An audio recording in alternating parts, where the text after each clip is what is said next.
Hey, yo, welcome to the 24th episode of Shot of Nostalgia, where we are diving back into that rich, deep, beautiful history of 1996 WCW Nitro, just WCW in general, to be honest with you. I mean, come on, we cover the pay-per-views, we cover the Clash of the Champions, we're doing it all here. I'm good old Mike Belcaster, and brought to you, as always, my one host with the most, this bad boy right here. Live from the No Cell Studios, it's Stephen ACEFIELD, the ace of the tavern. Happy to be here with a special guest, dude. This is your second appearance. You're the only one that's made a second guest appearance. What's going on, Chad? Dude, I'm happy to be back. Glad to be here. We got Sting coming out in the crow makeup for the first time. I had to be here for that. I'm a little stinger, man. I had to be here. It's crazy, the longevity of this gimmick. And who would have thought, especially you would have told someone in 1996 or say January 96 with Surfer Sting and how legendary he was earlier in the career. I don't know if we've ever seen a person reinvent themselves and it almost overshadow what they did for the first better half of their career. I can't think of anyone else. Maybe Chris Jericho. Yeah. Yeah. And that's someone we got in these episodes too. That'll be fun to get into. And that match there was a lot of passing of the torches, different eras, shaking hands in that Jericho match, and talking about Sting, man. I mean, it's not lost on me when we're watching him in this era and we're just seeing him reunite with the Great Muta 25 years after the fact. I mean, can anyone say they've had the run that he's had? I mean, yeah. No, hard argument, very hard argument. And quality wise. Yeah. I mean, I've talked to death about his WWE run. It was not time to take Lassie out back and fucking put him down. He was ready to fucking roll, and he's proved it since he's been in AEW. This is this thing that we grew up with, we love, we know we love. So pumped to see him get that second chance, that second deep breath in AEW, man. And the beauty, just real quick, the beauty of Sting's gimmick. He's like Gene Simmons, Paul Stanley, Ace Frehley, and Kiss. That makeup hides his fucking age. Yeah. So he can be Crow Sting for eternity. Yeah, he's thinning up top a little bit, but he's still looking good, man. That makeup really, it's kind of like a buffer. It doesn't. Undertaker was looking rough in some of those in some of the later matches, but Sting, I feel like that makeup just adds to the kind of the allure of the character, even this deep into his career. I felt the same about Muta too. Seeing him come out and the mask protects him and all of that. His body looks a little aged and all of that, but they shifted up the mask. If you look at some of the old pictures of him and Sting from the year, I think you posted on the Tavern Instagram with the history that goes there. And I love the fact that we're getting 1996 reinvented here. We got Great Muta versus Sting in the final farewell match. It feels like there's a lot of serendipity. I keep using that word for us here this year. I came in contact with Kevin Sullivan. Him and I hung out at Outlaw Wrestling. I saw Ernest the Cat Miller at GCW live and in person. And I keep seeing Slim Jims everywhere in my life. So I feel like WCW 1996 is really speaking to me. I'm not sure what ECW 1995 is going to bring our way, but I'm kind of nervous for it. Yeah. All right. So let's get into the newsletter. But before that, let me just remember to show you guys Shot Nostalgia September. We're covering the two October 14th and October 21st. That's the wrong graphic on there. I had to fix it. But the October 14th, October 21st Nitros, as we know, we will cover 2 Nitros a week, a pay-per-view and a Nitro. We all freshly watch these episodes. So if you guys have not, I recommend either putting them on in the background, have a little bit of the buffer and see what we're talking about, because a lot of this stuff you have to just experience with us, because we can explain to you. Of course, we're going to give you the in-depth blow-by-blow research and what's going on in the world of wrestling. But at the same time, you have to be able to see it to believe it, because if you didn't witness this during the time, this is the perfect time to compare and contrast what's going on in WWE, what's going on in AEW, because history does repeat itself. I mean, more than ever. Yeah, and if you're one of those people being really hard on AEW right now, go back and watch some of these mid-card matches. Make you appreciate what we're getting today. Yeah. All right, so with that being said, let's wet our whistle. I got my Screwball peanut butter whiskey here with some ice in here. We're going to get into the happy hour, wet our whistles, and let Dave Meltzer drive this train for a second. Give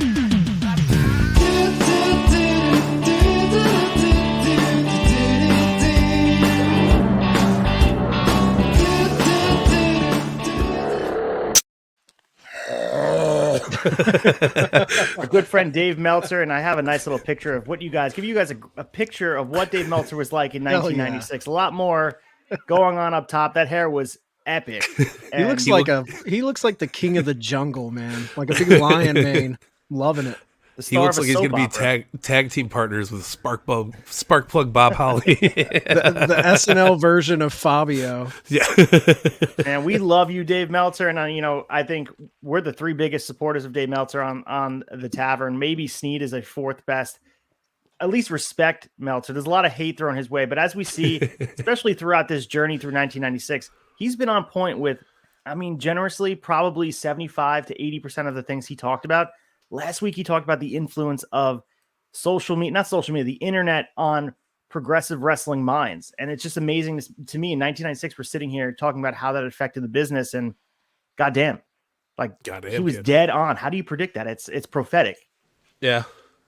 I think he's good about that, man. He sees the kind of the trends in wrestling. He's always been good about that. That's why I respect Dave. People can, and that's the thing, man. If you really listen to his show, the guy's not spouting out like all of this crazy bullshit.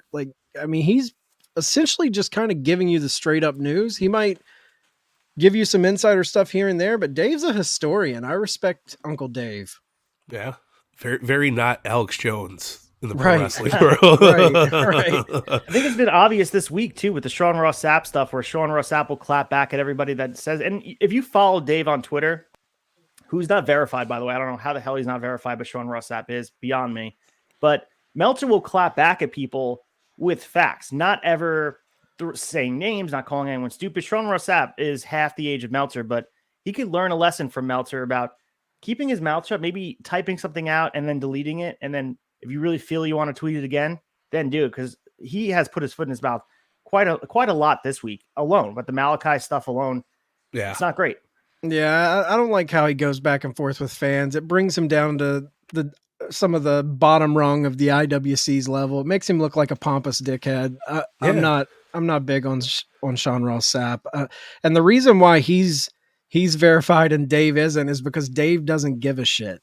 I know Sean Ross Sapp was out there Googling, how do I get verified? Dave doesn't care. He's too busy writing articles. Yeah. Well, he just switched over his profile picture from that classic whatever. That was like a made in paint or something. That logo that looked like just a clip art of a newspaper with the Wrestling Observer logo on it. But I think people are trying to get him verified. I don't think he gives a shit. I think you're right. I think there's people working behind the scenes. Like, you have to be verified. You're Dave Meltzer. You're a wrestling historian. You're just still, because there's a lot of fake accounts coming out too. People switch the T and the L. There's also the other variations of the account that does trick people. There's all those. I've been tricked. Sports. You've been tricked a few times. Yeah, I've been tricked a few times by those. All right. So before we get into the newsletter, I want to show you guys this video, and not sure if you guys are aware, and I'm not sure if the audience is aware about where the origin of the Sting Crow character came from. And it comes from a good authority. And I want to show you guys this clip of Scott Hall, Celtic Championship Wrestling, doing a live appearance. I think it was back in 2014, talking about his history with Sting and just everything to do with where it came from. So I thought this was interesting. I'd have an idea for somebody else. I gave Sting that crow gimmick. It didn't have anything to do with me. He was changing his gimmick. My first TV there, I'm slicking my hair back, and he's putting his face paint on, but he's growing his hair out brown. Because when you fry it and dye it for years, it starts to fall out. And I don't know Sting very well, and I don't care. I got a sweet contract. It doesn't matter to me. I don't care about anything. I know Kev's coming in a week, and I have somebody hanging out with him. So I'm talking to him. I said, growing your hair out, honey? He goes, yeah. And I said, something, what a dick. So I said, you still going to wear that happy guy tights? He wore these neon tights and shit, pink and lime green and all that. He goes, yeah. And I said, I'm thinking, what? I said, did you ever see The Crow? And he went like, no. I said, no, it's kind of cool. It's a stark, scary character. He wears a trench coat. Still wears a face paint, but kind of down. I said, I ain't telling you rip off Taker, but rip off Taker. And so he went to Bischoff, and they loved it. And of course, the thing is now, this prick works once a week. He shows up at TV, he's in the rafters, and he doesn't make the towns anymore. Meanwhile, I'm making every town along the road. But to me, it was satisfying. I didn't need him to publicly. He said that I gave it to him. I wasn't walking around going, I gave him that gimmick. I just knew that he knew and I knew. Like, if I can do something that helps somebody else or makes the business better, the show better, that's really satisfying to me. So once I started to be able to do that kind of thing, that's when I felt like I was making my way. It wasn't ever about big money or anything to me. I mean, I'm glad it came along. But I always loved, like, the life. So that clip is interesting to me, and I could have sat here and read you guys the quote, but obviously coming from the bad guy's mouth. Chad, what's your initial thought on that? And did you have any clue that he was the guy that was the brain behind this Crow gimmick? I mean, being a devourer of pro wrestling podcasts, I've heard that story before. I didn't know until probably, the Something to Wrestle started coming out, and we got all of those kind of shoot interviews. But the fact that he called them happy guy tights, that's everything to me. He's still going to wear those happy guy tights. I love that. Mike, do you remember the switchover yourself? And you remember being disappointed seeing Sting show up in this black and white, or just being intrigued? Because I know you were watching at this time, invested in the product. Because if we see one of our favorites change the way they look, there's got to be initial, like, I'm not sure if I like this. Yeah, funny story is, like, the 90s were wild, right? My dad took us all to go see Crow, like, opening weekend. Like, as kids, like, I couldn't have been more than, like, 10, 11, maybe 12, like something like that. Right around that fucking wheel well. But the second I seen the black trench coat, the white face paint, the Joker-esque eye makeup, man, I was...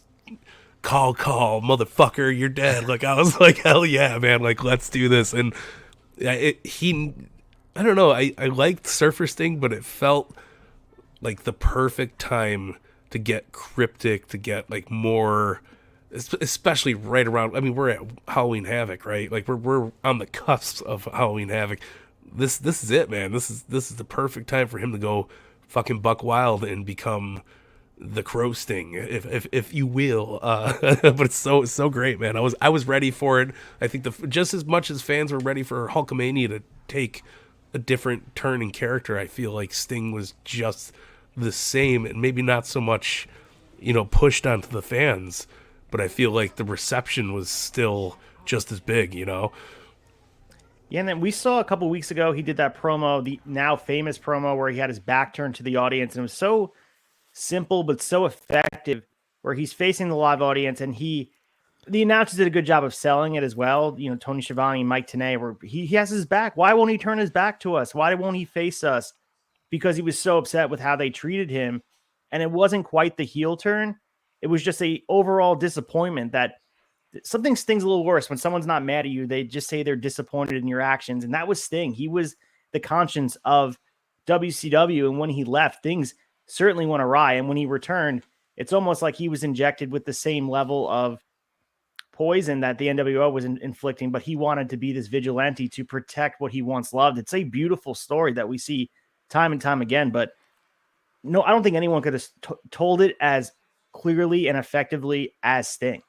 No, and they did a great job on commentary in the weeks leading up to this, saying, WCW needs a hero. You're hearing Zbyszko, and they're really building this up, knowing this is where we're going. And the question you asked Mike about, were you off put by this makeup? The most awkward time for Sting for me was the time in between the bleach blonde hair and the Crow. When he had the long, kind of growing his brown hair out, but he still had the happy guy makeup and the happy guy tights on. That was kind of a weird time for Sting, but I'm with you, Mike. I was 13 years old when this episode happened, and I was full blown into collecting VHS tapes, big movie nerd, even at that age. I had the Crow. As soon as you see that makeup, you know what's going on. You're like, oh, here we go. Yeah, no, and that's the thing too. Is like that in between period was very rough. I mean, him tag teaming with Lex Luger, he's the fucking guy. He was in limbo. Yeah, and it was this past year. It's been hard to watch Luger kind of walking over him. Like Sting's just like, I don't know what the fuck's going on. I'm just here, and like then Hall and Nash come in. Sting's just kind of sitting there like, what's going on, guys? And yeah, this is that flip of the switch. And that's a great point, dude, because if you really think about it, like early 90s, Sting was feuding with the Horsemen. He was feuding with the Dangerous Alliance. He was the cornerstone of this company. He was the flagship guy of this company. And then Hogan came in. What, 93? I think Hogan came in. Yeah. And then from 93 to now, it really was like they didn't know what to do with him. Yeah. You know, like he was kind of in limbo, and his makeup started, his hair, his makeup. You're like, what are we going to do with this guy? And this was everything they needed and more. Yeah. And the best thing that comes out of this episode tonight is, you know, nothing is for sure, you know. And he said that his entire career. He said that at his Hall of Fame induction speech. The only thing sure about Sting is nothing's for sure. Fucking great, man. Great. You can't be more poetic than that shit. Yeah. And Mike, I know you're the local TNA mark here. Self-admittedly, you love TNA and Impact. He did this again, too, with the Joker gimmick, which got over huge. It just wasn't done on the same stage. Yeah. So it was a cool reinvention of someone in their later career. And I have a lot of respect for characters throughout the history of wrestling, Chris Jericho being the most recent example of someone who just continues to reinvent themselves, taking the risk.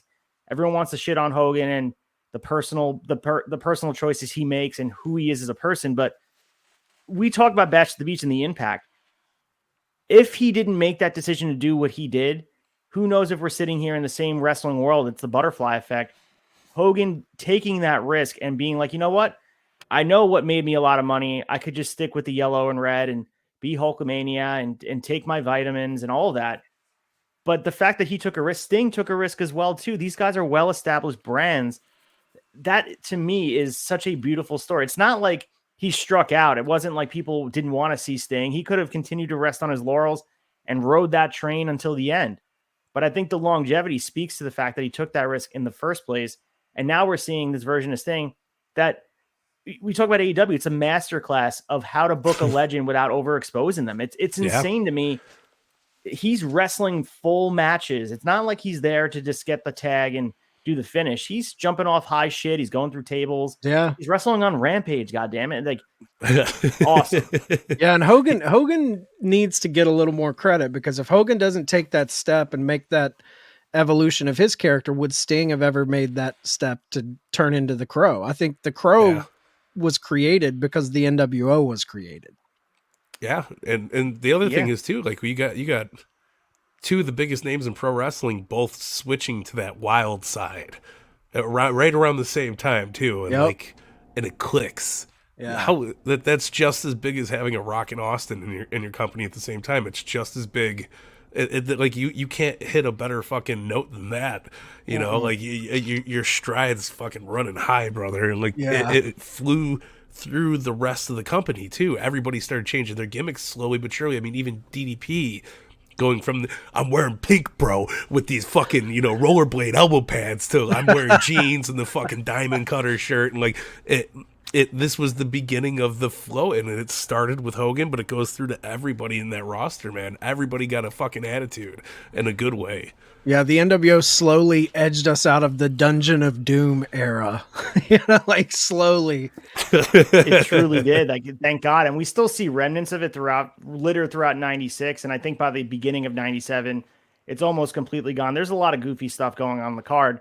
People think about, when you think about 1996, of course, you think about the Rey Mysterio matches, Dean Malenko, you think of Chris Jericho's debut in WCW, the NWO, of course. But in here, and we'll talk about the match, of course, you know, you got VK Wall Street, Hacksaw Jim Duggan still hanging around. Kevin Sullivan will show up. Mike Enos will show up. There's a lot of shit that's littered throughout it that we talk about.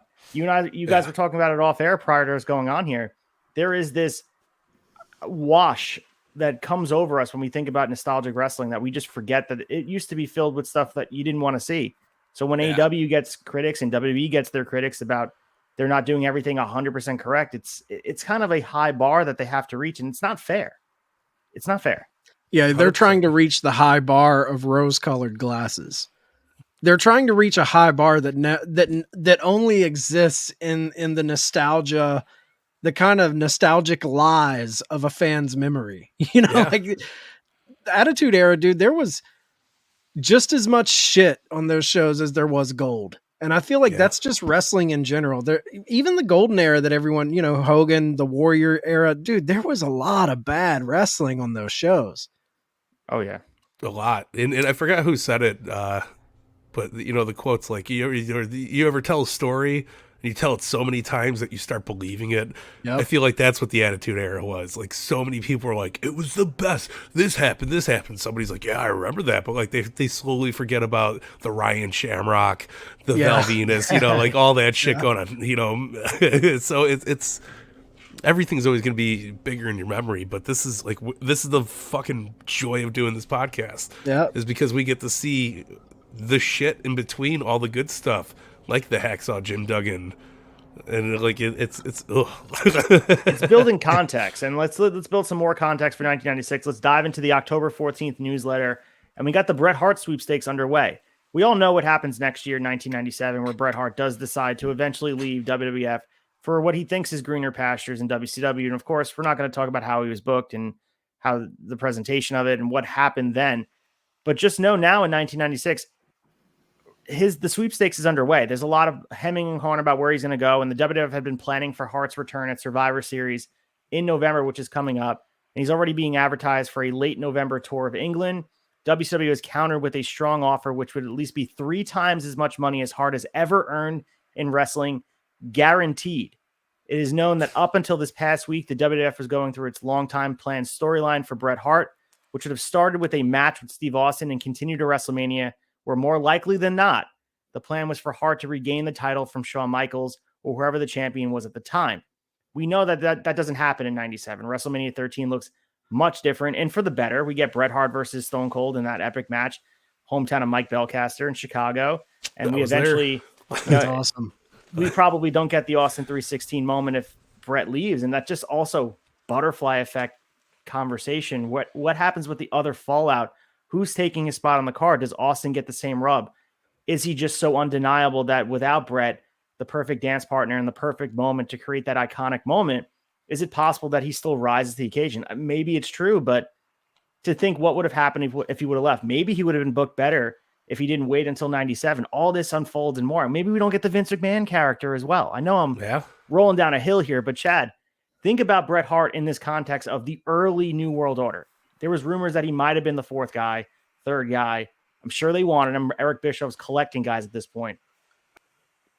Fantasy book it for me. Are you feeling like this would have been better for Bret if he would have left, packed his bags, and went to WCW while the iron was hot? No, I mean, it would be one thing if we're talking about the possibility that he was the 3rd man, but to be under Hogan long term, we saw how most of those guys, if you weren't Scott Hall, Kevin Nash, or Hogan, you kind of got lost in the sauce of the NWO. And I think if he would have left to kind of take the Giants spot or take X-Pac's spot in the New World Order, I think it would have hurt him. Even though it ended up the way it did, and you know, Goldberg put him out of the business pretty much, and he came to WCW, and that was just a wet fart, you know. But I still think, like, if he would have came to WCW now and joined the NWO, we don't get that Austin Mania match. Right. We don't get the screw job. And say what you want, you know, maybe for Bret personally, the screw job isn't good for his career per se, because it sent him packing to WCW where he didn't do a whole lot of good stuff. But at the same time, you got to sacrifice his career for the greater good of the pro wrestling business. And say what you want, the Montreal screw job was a great thing for the pro wrestling business. Yeah. No, people are still talking about it to this day. You know, there's no, I don't know, man. There's no way to make it work other than how it did work. I mean, the only person that I could see that would have made the NWO jump more impactful would have been like Shawn Michaels. Yeah. Because he was the bad guy. You know, he was the guy that would have been like, lights click, holy shit. And again, he's got the connection to Nash and Hall. Yeah, so you gonna put him under Hogan, like and Hall and Nash would have taken care of HBK. They would have helped him. Bret, they're not helping Bret. I'm sorry. Like, they're not helping. Brett. No, not happening. Yeah. So Bret had previously stated, and people say he was sincere, that he wasn't interested in returning to the WWF unless they offered him the title, something the company was willing to do, more so now than ever, since they themselves appear to acknowledge they are the number 2 on the U.S. scene and need all the friends and ammunition they can muster to battle WCW. Fascinating to read that, with the big dog that they became, and Nick Khan and the entity that WWE becomes. The fact that they're admitting they're number 2 is just, it's crazy that Vince McMahon is in desperation mode. And that created some of the best product we've seen ever, because Vince had his back against the wall. Dude, these are the days JR talks about where McMahon was taking out the fucking water coolers because he couldn't afford to have water coolers in the company office building. Like, that's how bad off they were here. They were really penny pinching down to the water coolers in the office. That's wild to think about. Now they're this global entity. Yep. It's crazy. And it appears WWF officials are really concerned over the past week when they received word that WCW made a huge offer, which is a 3-year deal to Bret Hart worth supposedly close to $9 million, one which the WWF couldn't even afford to come close to matching. Some say it's 3 times more than what he eventually accepts. So, if not anything, Bret is a man of principle. He decides to stay with WWF, and we'll talk about it in the next newsletter, because he does decide to stay, and the quote is very interesting, and especially now that we know what does get unpacked in 1997. But a lot of money turned down. WCW's throwing that big Turner checks at people, guaranteed money. This is game-changing type of stuff where Nash and Hall, we talk about their impact just on the product that we're watching, but all these guys are getting paid guaranteed money because they took the risk to come over and say, you know what? I'll work a lighter schedule. I'll deal with the bullshit that goes on with WCW, but the guys that are getting paid a lot of money today, that is, you can thank guys like Bret Hart, a guy like Kevin Nash, Scott Hall, these guys that work their asses off to get there. And what's really wild to think about, if you think about this, guys, is like, okay, we're in October of 96. The screw job happens in November of 97. Bret Hart was offered to come to WCW now in 96, fall of 96. That kind of shows you how much success WCW had in that year, where he was willing a year from now to leave. Say what you want. He was a company guy. His family had ties to WWF. That is just a big feather in the cap of WCW and the success they had over that next year. They took off. Yeah. We're a year away from the screw job. I thought it was like, in my head, I'm like, we're pretty close to the screw job, but we still got a year to go before that even happens. It's wild, man. And like that, it shows like the impact of wrestling in general. Like, that loyalty really sticks out for somebody like a Bret Hart. He was trying to make it work by all means. And it really paints the picture of the screw job, because he was fucking fed up. Yeah, and that's whatever you say, it's a work, it's not a work. Him fucking WCW on the screen and spitting in Vince McMahon's face, man.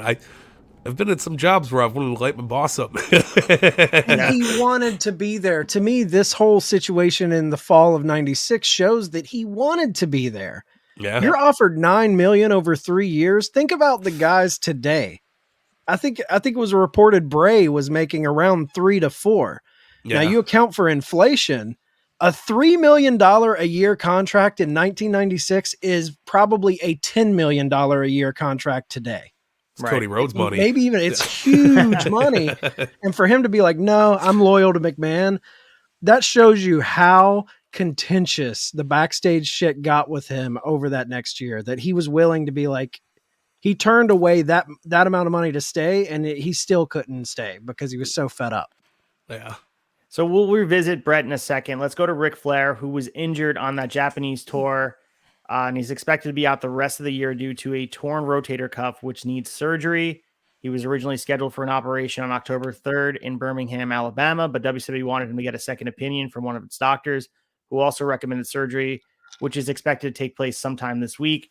Chad, I talked about this last week, just in general about, I guess the cons of the Forbidden Door stuff that we don't even think about, having your talent work in and out of different companies.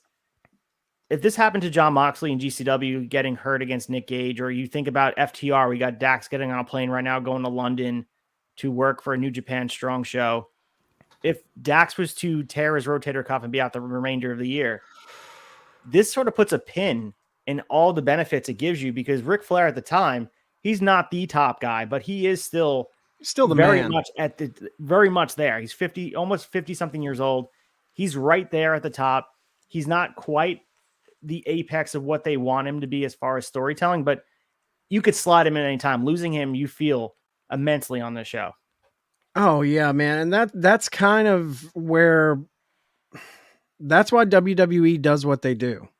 You know, they're not going to risk one of their breadwinners going out to another company and getting hurt and then it affecting their storyline. Like, at least if they get hurt under their watch, you know, then it's part of the game. But you know, AEW is in a tight spot where they aren't doing house shows. You know, letting this Forbidden Door almost benefits their guys to get reps. And I like an injury is going to happen. An injury is going to happen whether you're wrestling in another promotion, you're mowing your grass at home. If you're going to get hurt, you're going to get hurt. And I think if you live with like caution and hesitation in that line of work, an injury will get you anyways. So I think it's more important for guys, you know, Flair, maybe not so much back then, but I feel like it's important for guys to get that ring time. And I think that's why AEW does that. Now, if Dax would go get hurt, yeah, it would fucking suck, man. It would blow hard. But what are you going to do? Have him sit at home, not be on TV, and be disgruntled? You know, right? That's kind of the allure of working these different guys. And Tony Khan pulls from the playbook of Eric Bischoff more often than not. Nitro structured in a lot of ways like Dynamite. You can tell where his fandom lied when he was growing up watching wrestling, because from the complaints we get, even Juice Robinson 2 days ago on Dynamite on Wednesday, this is straight from the playbook of 1996 WCW, where you have guys coming in from AAA, New Japan, working a one-off, putting over their local talent that's there from day in, day out. And that's sort of from the playbook. And I understand that people are kind of indoctrinated to this WWE mindset where they expect to see a certain thing and they want to be spoon-fed the information at a level that is nauseating. Let's be honest. Like, I respect WCW at this time, and also AEW, for they treat their fans like they're intellectuals, that they have the ability to do their own research and come to a product with an understanding of what was going on prior. They don't act like the universe exists only in their little vacuum. WCW was good at it because they explain to you that AAA exists, CMLL exists, New Japan exists, everything exists. And Conan showing up with the Mexican heavyweight title, whether it was fake or not, they are still validating the fact that someone else exists. There's other heavyweight champions. And I think that's a level of insecurity that WWE doesn't have. And I think there's a whole generation of fans that just can't accept that there's a different way of booking. It's not just this rhythmic WWE style. Like, there's a different way. Whether you like it or not, that's a different story. But Juice Robinson, Bandito, Minoru Suzuki, Nick Gage, these guys coming in for one-offs, sometimes they go to be bigger things, but sometimes it's a one-off, and that's okay. And it happened in the 90s. Everyone wants to wax poetic about it. Well, I mean, man, like, I know, you know, you look, when you compare WCW to WWE and you say, you know, Tony, what Tony's doing, he's taking more pages out of Bischoff's playbook, which is right. But there's a larger story at play here.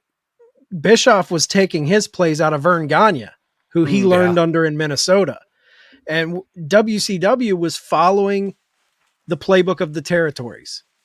This goes back to wrestling at its core. WWE was the company that was assassinating the territories, that were wanting to take them out and be the number one national product. And Bischoff, even though they had that national show and they were competing with WWE, they still had that Jim Crockett Promotions philosophy leaning into the territory system. And I think, you know, you hear Tony Khan talk, that's what he's doing. He's leaning into the Vern Gagnes, the Jim Crockett's, the Mid-Souths, the Mid-Atlantics. He's leaning into those guys and how they would float their champions around and send them to different places. That's the philosophy I like, where you can get a healthy mix of telling your own personal stories, but also cycling in guys from other things to keep it fresh. And I think, the whole keep everything in-house, we don't want anyone from the outside coming in. Let's be honest, that's pretty fucking boring. It gets old. No, absolutely. And I've got way more money than fucking Jim Crockett ever will. That piece of shit. That's fucking bullshit. Good transition, Mike, here. And we're going to continue with the ratings. And I want to show you guys the ratings throughout the whole Monday Night War. But some context for at this period of time, Dave Meltzer usually has his finger on the pulse about how effective some storytelling is. Even he's sort of downplaying the impact the New World Order is having, because I don't think we are able to see the grand scheme of exactly what they are affecting as far as storytelling goes. Ratings are one story, but how it influences a generation of fans is another, and how businesses operate. People went to the reality-based program that eventually the WWF and the Attitude Era took and perfected. The formula that WCW started was perfected by Stone Cold Steve Austin and Vince McMahon, the precursor being the screw job and the Mr. McMahon character. But without a doubt, the most talked about angle, and this is from Meltzer in the newsletter, of this year is the New World Order. Some are calling it the best angle in years. Some are crediting it with being the catalyst for WCW finally overtaking WWF as the number one wrestling promotion in the U.S. Nearly everyone credits it with putting WCW on fire, even though most recognize the fire has been burning less and less brightly by the week due to angle overkill. And this is Meltzer again. A funny thing happens when you examine the numbers.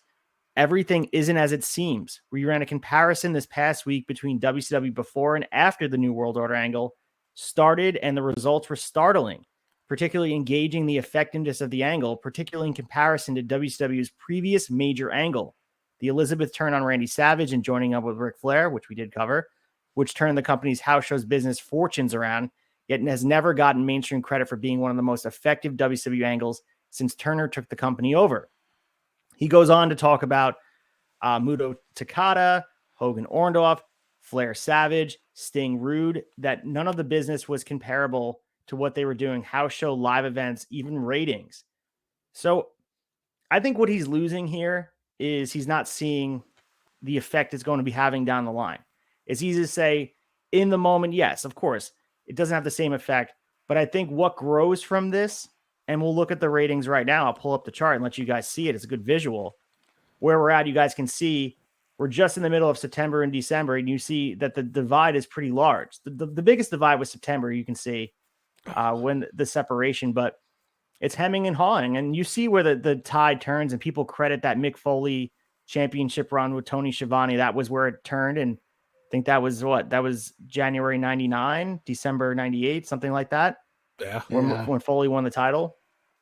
But you look at these numbers, and people were living and dying by these weekly TV ratings. And you have people on social media that do the same today. It doesn't have the same bearing because guaranteed money is guaranteed money. Whether 3 people watch WWE at the beginning of that contract with Fox, they don't give a shit because they have their guaranteed money. It doesn't affect the same way. But no. What are your thoughts on this? I know I just rambled for a bit, Chad, but what are your thoughts about, I guess, Meltzer's poo-pooing of this New World Order storyline and comparing it to other huge WCW times and places? Well, you said he said something about it's oversaturated a little bit.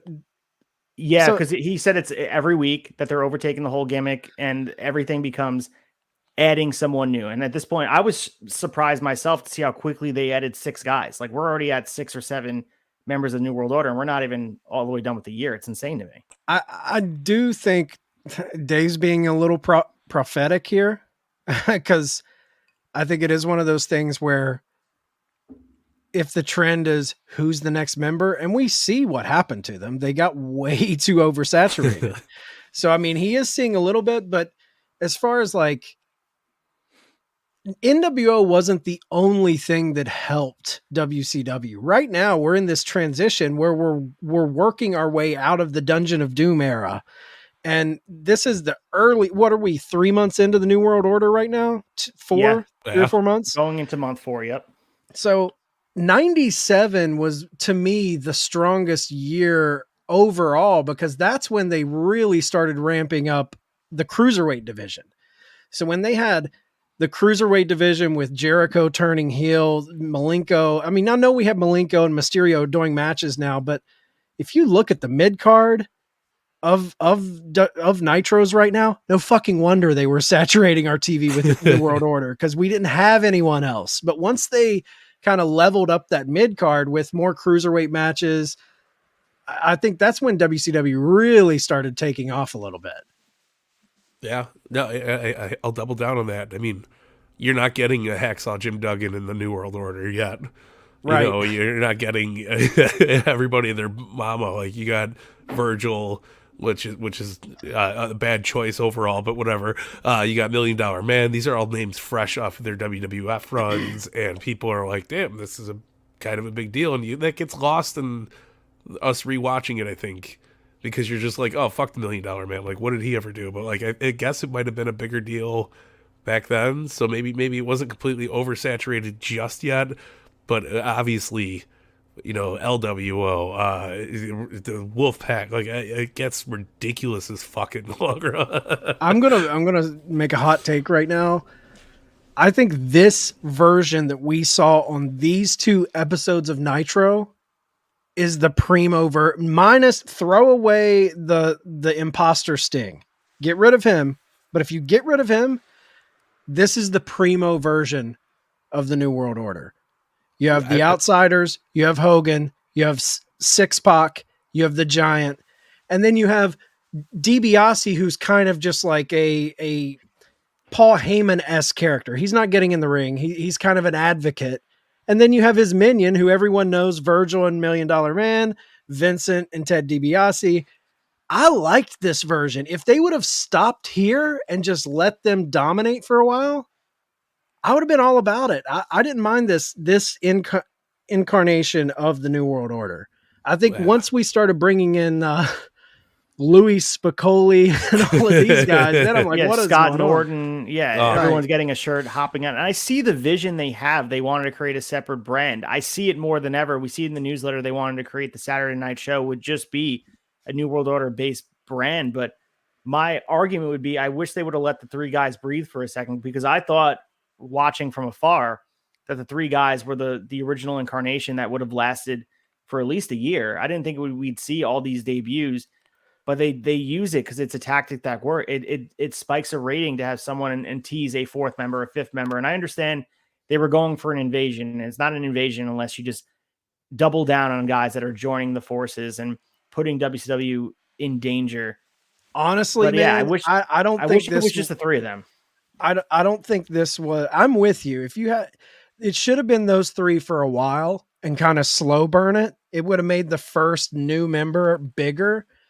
And I don't think their initial plans was, let's just start bringing people in. They can say whatever they want, but to me, the writing on the wall was they saw the hype and the attention they got for teasing the 3rd man, and they got very stingy with their booking. And they're like, this brings eyes in, let's run with this. And it instantly became, who's the next member? Who's the next member? And they were not doing great in ratings. So I feel like this was a ratings grab. This whole, like, who's the new member? That was all ratings grab shit to me.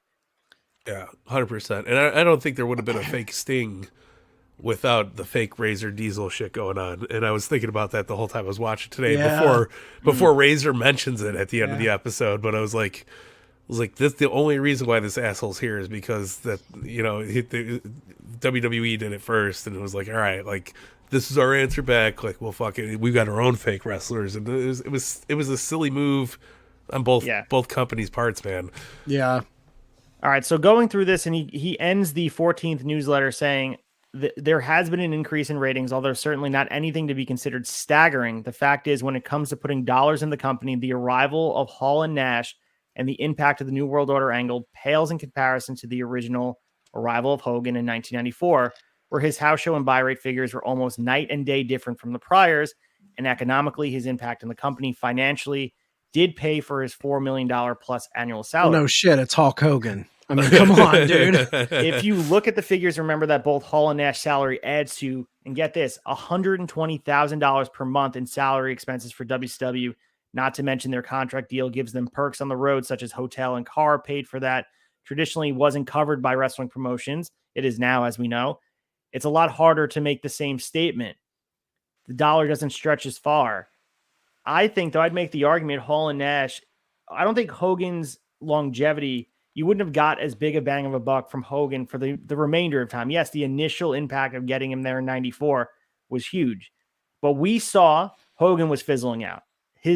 Everything was, he was losing steam. He needed a reinvention. And the best thing ever that happened to him was this. And whether he did take the risk, he did make the decision. He had outright character control. He could have said no, but the fact that he did this saved his longevity, because I'm not saying he would have been on the indies, in a gymnasium somewhere doing this gimmick, but at the same time, I don't think he would have had this rebirth and being a world champion again. I think they would have been met with a little bit of disdain.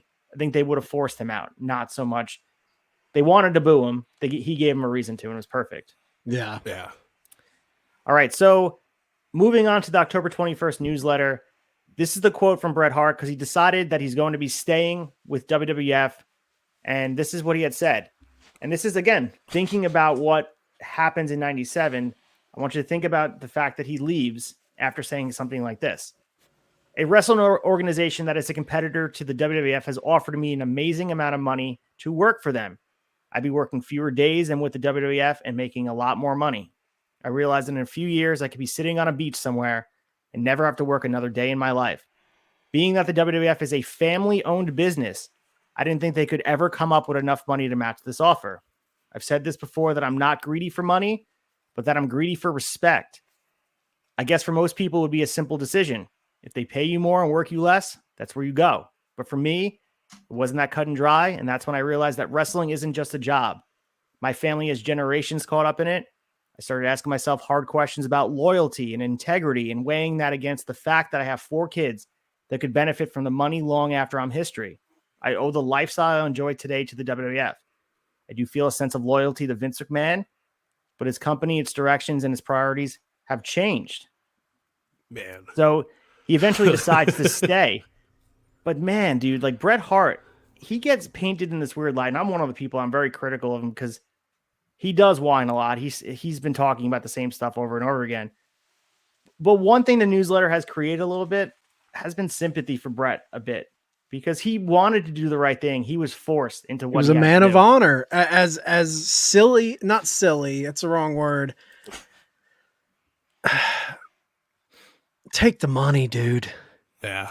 Take the money. That is big. You could break your fucking neck next week.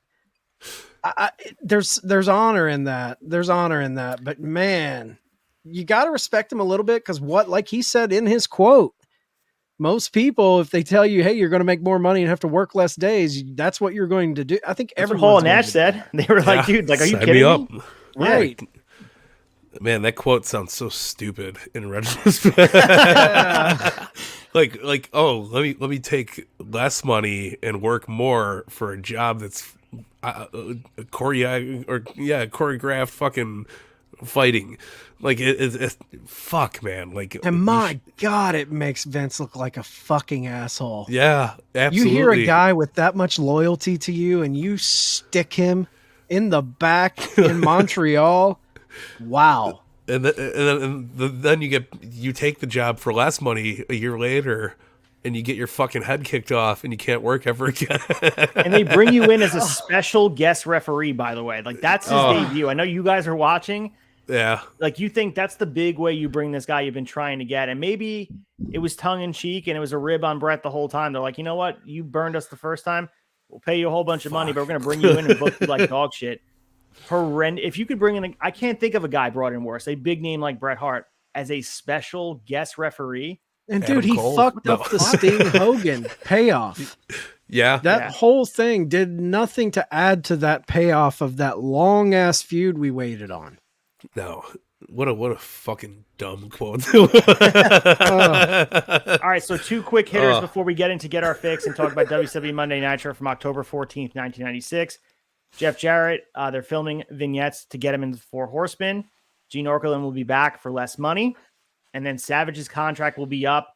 There's been rumors that he's going to win the title at Halloween Havoc, because Slim Jim wants him as champion. They pumped $250,000 worth of advertisement into this event. So we see Savage doesn't win the title. Spoiler alert, but Savage does stay with the company. But it is interesting that, Slim Jim is having their hand in booking a little bit here because they're playing, you know what? We want our guy. We want the belt on our main guy, and we're going to give you a shitload of money. Slim Jim playing a little hardball with Eric Bischoff and the boys. That cracks me up that $250,000 gets your hand in the bookie jar, but a Saudi prince has to pay $50 million for a show to get his hand in the bookie jar today. and he asks, is Yokozuna available? Is Macho Man available? He has no idea who's dead and who's not. Good God. It's okay. All right, you guys ready to get our fix? Let's talk about WCW Monday Nitro, October 14th, 1996.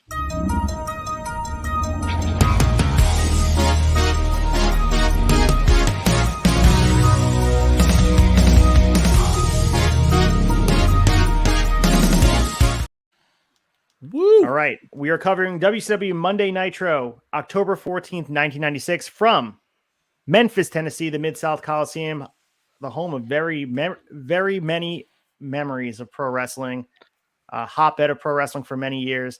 Our current champs are WCW World Champion is still Hollywood Hulk Hogan, won the title back at Hog Wild, 8/10/96. Our U.S. champion for now, Ric Flair, talked about in the newsletter, torn labrum. He's going to be out for the rest of the year, so we'll see where they go with the U.S. title. Our tag champs are still Harlem Heat. They won it back on October 5th after getting them back from Public Enemy. Somehow they were champions for a bit there. WCW World Television Champion is Lord Steven Regal. We never see this belt on TV. It is very similar to this is one thing I wish Tony Khan doesn't take from Eric Bischoff, but alas, that's what he does. And our Cruiserweight champion is Rey Mysterio, who won it back on July 8th, 1996. Any memories of Memphis, Tennessee wrestling? Either one of you guys remember any specific events that happened there? And you guys are WCW boys growing up. I mean, when I think Memphis, I think Lawler, man. I was just about to say, anytime you mention Memphis, man, I just think about Jerry Lawler and Andy Kaufman. Andy Kaufman. Yeah. You want to fight Jerry Lawler? David Letterman. It's fascinating to me because some of the markets we're hitting, and I know a couple of weeks ago we were in Wyoming. Those are cities and towns that WWE never even touches, and I don't know. It has me thinking about AEW, another more of a northeastern base because they're based in Jacksonville, and they're they love New York, they love Philly. They were just there on Wednesday. They love those markets, but feels like it's less tapped in. I know the independents are probably doing well there, and there's a lot of hotbed of wrestling because there's a passion for guys like the Von Erichs in Texas and that side of the country. I don't think gets as much love with the main promotions. I think it's not tapped into, but I'm sure there's an economic reason where they're like, you know what, let's not go back to Wyoming anymore. I don't think there's a reason to, but a piece of me loves the history that's been there, looking up the events that have been there. Yeah. I just think Vince hates the South. Tony's been doing right by us. Tony, he's been hitting the Carolinas a lot. Big Texas, a lot of Texas presence, and he's came back to Charleston, West Virginia twice, and we hadn't had a show since Nitro. So I know when they came here the first time, they were like, Cody talked to the crowd and was like, Dusty always loved coming here. So Memphis, I'd like to see them go to Kentucky. Those you're right, Ace. Those are little hotbed pockets of old school wrestling fans that I feel like needs a little more love. Yeah. Yeah, and I think, obviously there's a piece of wrestling that lives in the territory days, and those guys, those markets like they're wrestling a certain way. And I think where WWE was trying to move away from, Belcast, you said it sort of in jest, but it's true. I think Vince does hate the South. Everything from the presentation of JR with the Oklahoma accent, he just hates that style of wrestling and wanted to move further away from it than ever. But I like that Tony Khan at least leans into it because there's a lot of legacy there that, although it's Southern and there's some draws and all that, there is a huge legacy to tap into. And there's, we talk about Dusty Rhodes, like there's a huge history of wrestling in these different territories that should be respected. It's not just about what happened in Connecticut or New York. Well, I gotta give props to Billy Corgan's NWA though, because they're tapping into that Tennessee market a lot. They're doing a lot of shows in Tennessee, Kentucky, and St. Louis, which That's kind of that old school territory fan, and Billy Corgan's kind of filled that void a little bit. Not big crowds, but he's giving them wrestling. Yeah, absolutely. So we have hour number one, our host to start, Tony Schiavone, Larry Zbyszko. We get a flashback from last week, which shows New World Order making Liz watch Hogan beat up her ex-husband, Randy Savage. There's been a lot of tension with the Elizabeth stuff, and we're going to see a little bit more of the further storytelling. It seems like the three of these personalities are consistently tied to each other, for better or for worse, and they're going to the well again like they did in 1989, looking for a WrestleMania 5 build. Elizabeth's not the sympathetic character she was in 89. Wrestling has changed. She turned heel and all that, but it's resonating with me a little bit watching this. Anytime you have the three of them, those guys on TV, they're going back to it, and I like it. Yeah. Very interesting. Very, very wild dynamic, especially later played on in the episode. Like, it just, Macho Man is such a goddamn good actor. Dude, I love this. Yeah. This was one of my favorite through lines in these two episodes. I want wrestling to do more stuff like this. This is shit that Tony Khan should be taking notes on. If he's following the Bischoff playbook, yeah, it's not 1989. It's never going to be. But this is good. Savage, the Bischoff selling his ass off, making me believe in this storyline, making me feel the seriousness of the situation. The little vignette they shot with, we'll get into that, but I'm loving it. Yeah. All right, so the opening match here, Malenko taking on Bret Armstrong, and man, Malenko, we going through the PWI rankings, and then next year he'll be the number one wrestler in the world, and deservedly so. He could be the best wrestler in the world right now in 1996. He gets the win over Bret Armstrong, 5 minutes and 22 seconds. They're building towards his match at Halloween Havoc with Ray, carrying the mask around. Some really good spots. They showed Armstrong getting a controversial victory, the old 80s finish where both guys' shoulders are pinned, but one guy lifts his shoulder at the last second. Malenko on Saturday night. I like that they did show that highlight of that finish. And it gives Bret Armstrong a little legitimacy. We see him lose a lot, but you have to keep the bottom layer of that cruiserweight division credible. And I think they do a really good job of that. We see Alex Wright beat Malenko a few weeks ago. Anybody can go over anybody in this division, but it's not watered down. It feels special. And I know you talked about that's what took WCW to the next level as far as keeping fans. The cruiserweight division was, to me, it was the absolute skeleton core of what they needed to keep holding up that company, because they were the work rate guys. You come for the stars, but you stay for the work rate that Malenko, Rey Mysterio, Chris Benoit, Chris Jericho, those guys wow you.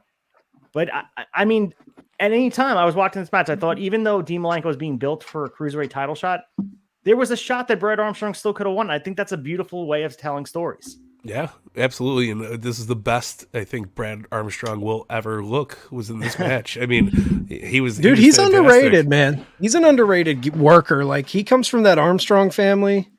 Yeah. I know I've heard JR speak about him and say he's one of the great unused wrestling tragedies, like, because he wasn't charismatic. He wasn't good with the character aspect of it, but if you just went bell to bell, that guy can work. He's like one of those guys you throw in with anybody and he's gonna be a solid out, Yeah, it was a fun watch. It wasn't the worst part of the Nitro, which is astonishing. It's better than it was better than the next match. I'll say that. All right, well, good segue there. Mike Belcaster, take the lead on this next match with our good friend Jim Duggan and VK Wall Street. Yes, Hacksaw, and he really puts the hack in Hacksaw. Hacksaw, Jim Duggan, and Mr. Wall Street over here. I've had better times watching World War II documentaries watching this match. It was absolutely terrible. It was the wrapping the fist thing. What the fuck was that? Like, what the fuck was that? And it was just so bad. It was literally. This was a really shitty Nitro, but this was the fucking cherry on top of the cake, man. It was so bad. But yeah, it was at 4 minutes and 34 seconds. It felt like forever, and it was just a weird fucking. Still lost in this early '96, late '95 WCW match. That's what it was. This is such a weird year for pro wrestling because you look at this card, you've got VK Wall Street, Jim Duggan, Greg Valentine.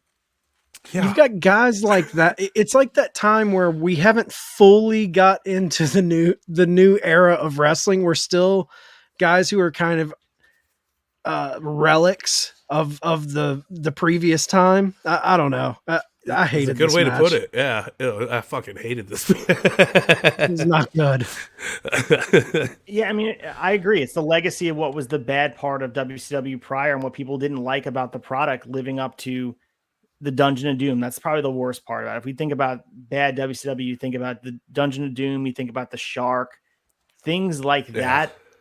And it's not overnight. Like, obviously, we think about New World Order. It feels like it's a storm that rolls through and overtakes everything. But there's still long-lasting things that WCW has to shake off from 94. Like, there's guys that are still stuck in that year where you get Greg Valentine getting title shots, and Hacksaw Jim Duggan is getting a title shot against the Giant a few weeks ago, and we're supposed to believe he has a chance to win the title from the Giant. Like, and there's a huge difference here. Like there's an example in the second episode of Nitro of a legend who's maybe in past his prime, but it's good.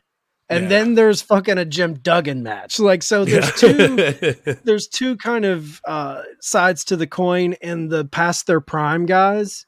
But Duggan and come on, man. No, this match felt like a sandwich of the two worst things that you could have pulled from WWF and put it on WCW TV. Like, nobody gave a shit about the IRS man. Nobody gave a shit about Jim Duggan. And if he did, I'm sorry, but I definitely didn't give a shit. The only time I cared about IRS was when he was in Money Inc. Money Inc. was the shit. So it's a good SummerSlam match. It was a great SummerSlam. Next match here, we have Hugh Morris taking on Jim Powers. You want to lead the way, Chad? Yeah, I just have Hugh Morris, man. The guy's got hops for a big man. I always kind of liked him, even though he was saddled in Dungeon of Doom. Jim Powers reminds me of Madcap Moss. I can see that. The body type. He's one of those guys, like, he's not terrible, but he's like a body guy, but I could see what they saw in him. The match wasn't great. It wasn't shit. I honestly didn't hate this match that bad. I like Hugh Morris. I'm not. It was a low to mid card match. Hugh Morris ends up going over. He hits that. What's his move called? The no laughing matter. Yeah. Yeah. I mean, that's an impressive. And he hits his spin in the air late. It's a very weird looking flip. Like, he almost looks like he's not going to land it, and then he landed it. But I liked it. It was a cool match.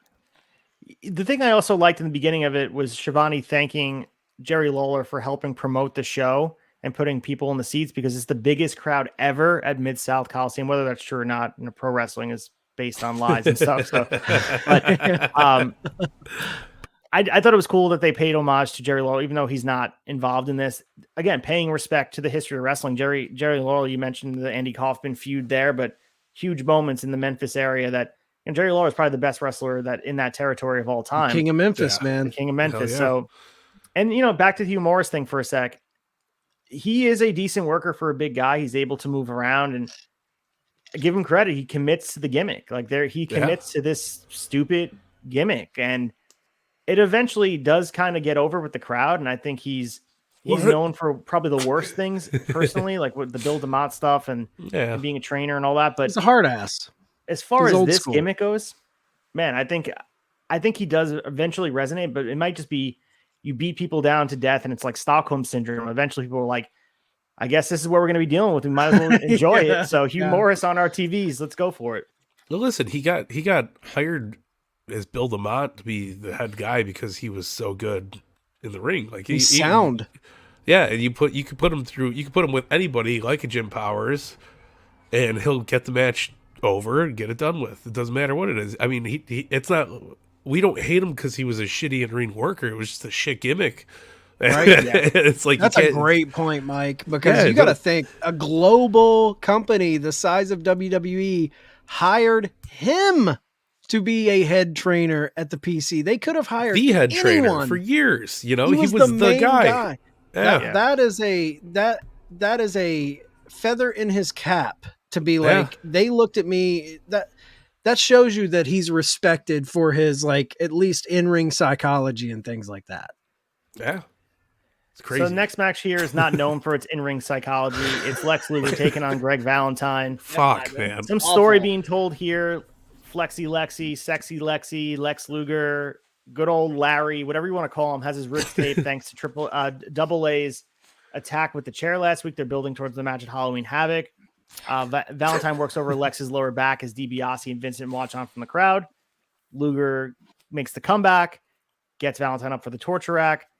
6 minutes and 35 seconds somehow. I don't understand how this match went as long as it did. It looked like a squash match to me. They're just trying to get Luger strong. I understand they're playing the injury gimmick, but again, similar to Jim Duggan, why is Greg Valentine on my screen at all? Like, even back in the golden age of WWF, I didn't want him on my screen then. So please go away. He looks like the gym teacher that everybody had in elementary school. I feel like this match was only to allow DiBiase and Vincent to come out in the crowd.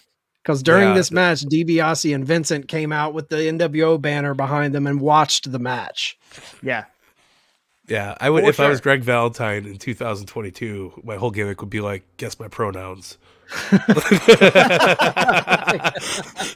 That would be it. Like, you'd lose every time. You'd be like, what the fuck just happened? Like, dude, I had a female gym teacher in elementary school that looked a lot like Greg Valentine. It was Meg Valentine. Yeah, we're two different states from miles away, but somehow the same person gets cloned to be your phys ed teacher. I don't understand. There's some Mrs. Hamilton, theory, like an X-Files thing.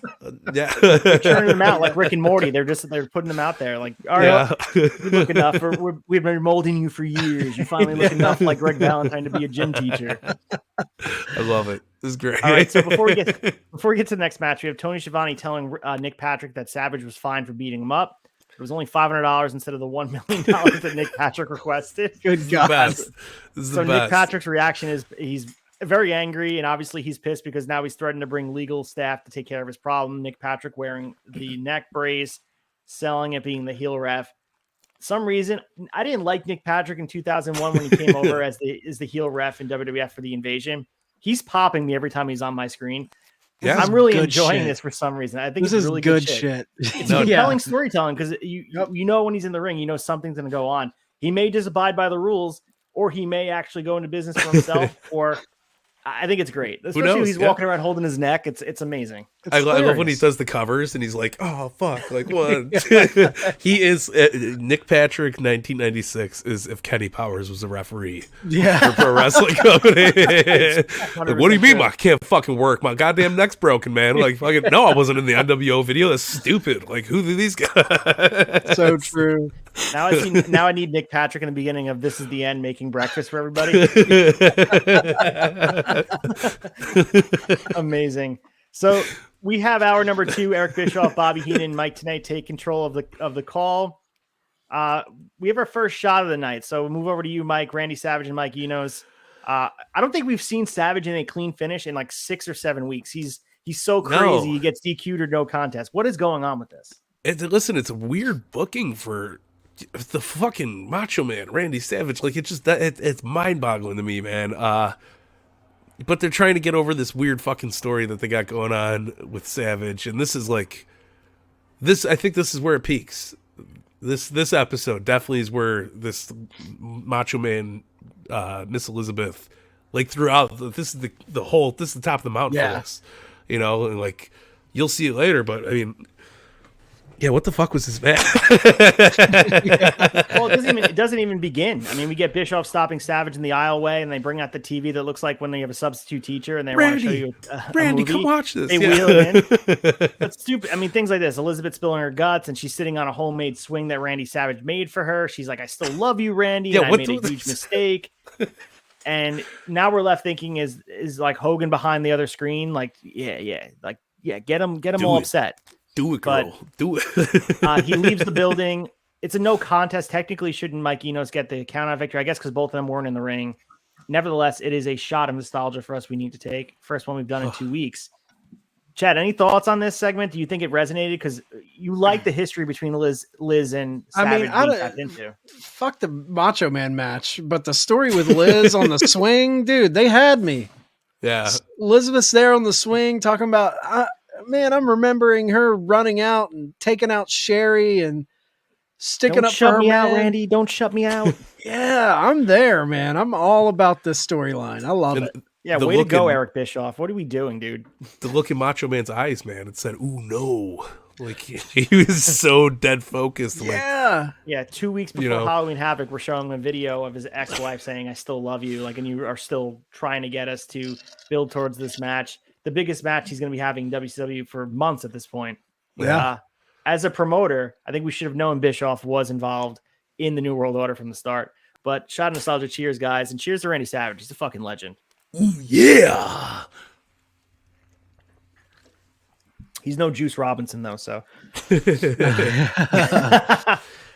All right, so next match here. Chad, take the lead. We get Eddie Guerrero taking on the Cheetah Kid. So you tell me about this match, and do you know who Cheetah Kid was, or who is Cheetah Kid? I mean, Eddie crushes it. I was wondering, who is this kid? So the Cheetah Kid gimmick is owned by Rocco Public Enemy, but it's not him. He was allegedly supposed to work under, but he was battling injuries. So they got a local guy for an independent scene for a tryout, and they put him under a mask. But the Cheetah Kid gimmick was Rocco Rock's thing throughout the indies and on his really WCW and ECW. Wow. Yeah. I mean, I was going to say, like, I thought you were going to tell me it was somebody really good, because the match, Eddie kind of carried the match. Yeah. It was just I don't know the independent kid's name, though. I mean, I want to give him credit where it is, but yeah, it's a tryout match for fucking Jim Powers. I mean, it was a match. Like, that's the one thing about critiquing today's wrestling, when I would rather have less matches longer than a bunch of 5-minute matches. I feel like you never get anywhere. And in all these matches, I mean, they're all just like quick shots. Yep. And I'm not invested in any of them. No, you feel it, right? Like you're watching. It's like even the last one that was a long. I seen that deletion, but even some of the shit that like the longer matches, like it's rather they're 4 minutes and they feel like they're 20 minutes, or they're 2 minutes and they feel like an hour. Like there's it's so fucking weird how you crammed all this bullshit into a fucking 2-hour show. It blows my mind. This again, Eddie's great, yeah, but like, who fucking cares about this Cheetah Kid? Like, it's just like, oh, okay, like here we are, like we got this guy, and to think that Rocco Rock, there's nothing that screams Cheetah or Kid about Rocco Rock, man. No. The body types are totally different. Yeah. I don't know. You hear Bischoff giving Tony Khan shit about how he's booking and how he's not featuring guys. I'm like, would you rather him book like this to get everyone on the card? Give us a bunch of 3 and 4 minute matches? Like, no. Yeah. I don't know, man. I can't sink my teeth into any of this shit. And that was an Eddie Guerrero match. I mean, was Eddie good in it? Of course, but there was nothing to it. There's no heart. Yeah. It's a wham bam, thank you, ma'am. Let's go to the next break. Like nothing really connects. Put Elizabeth on the swing again. Come on, let's go. Let's go. We want more Liz on the swing. Come on. Dude, I would rather watch Liz on the swing than this shit. Come on. The thing is with some of these matches and throughout all the Nitros we've been watching, the matches become secondary, especially with the New World Order vignettes and the stuff happening backstage. And that's what creates this immersive universe of reality-based programming. But there's a lot of the matches that you get taken for granted. There was a Dean Malenko match from 3 weeks ago. I think he wrestled Ultimo Dragon, and they were in and out of the match. Like the match went 8, 9, 10 minutes, but we only saw 4 minutes of it because they kept going backstage to show the New World Order in their hotel room drinking and having a good time. That would drive me nuts. That's a jobber match when you do that. You don't put Ultimo Dragon and Malenko together and then do that. Yeah, I could be mistaken, but it was a match that should have been displayed on TV, and I was frustrated because I was like, I want to cover this match and talk about how good it was, but it's impossible because everything is happening outside of it. Even the episode of the last one you're on with the lawn dart into the production truck. Right.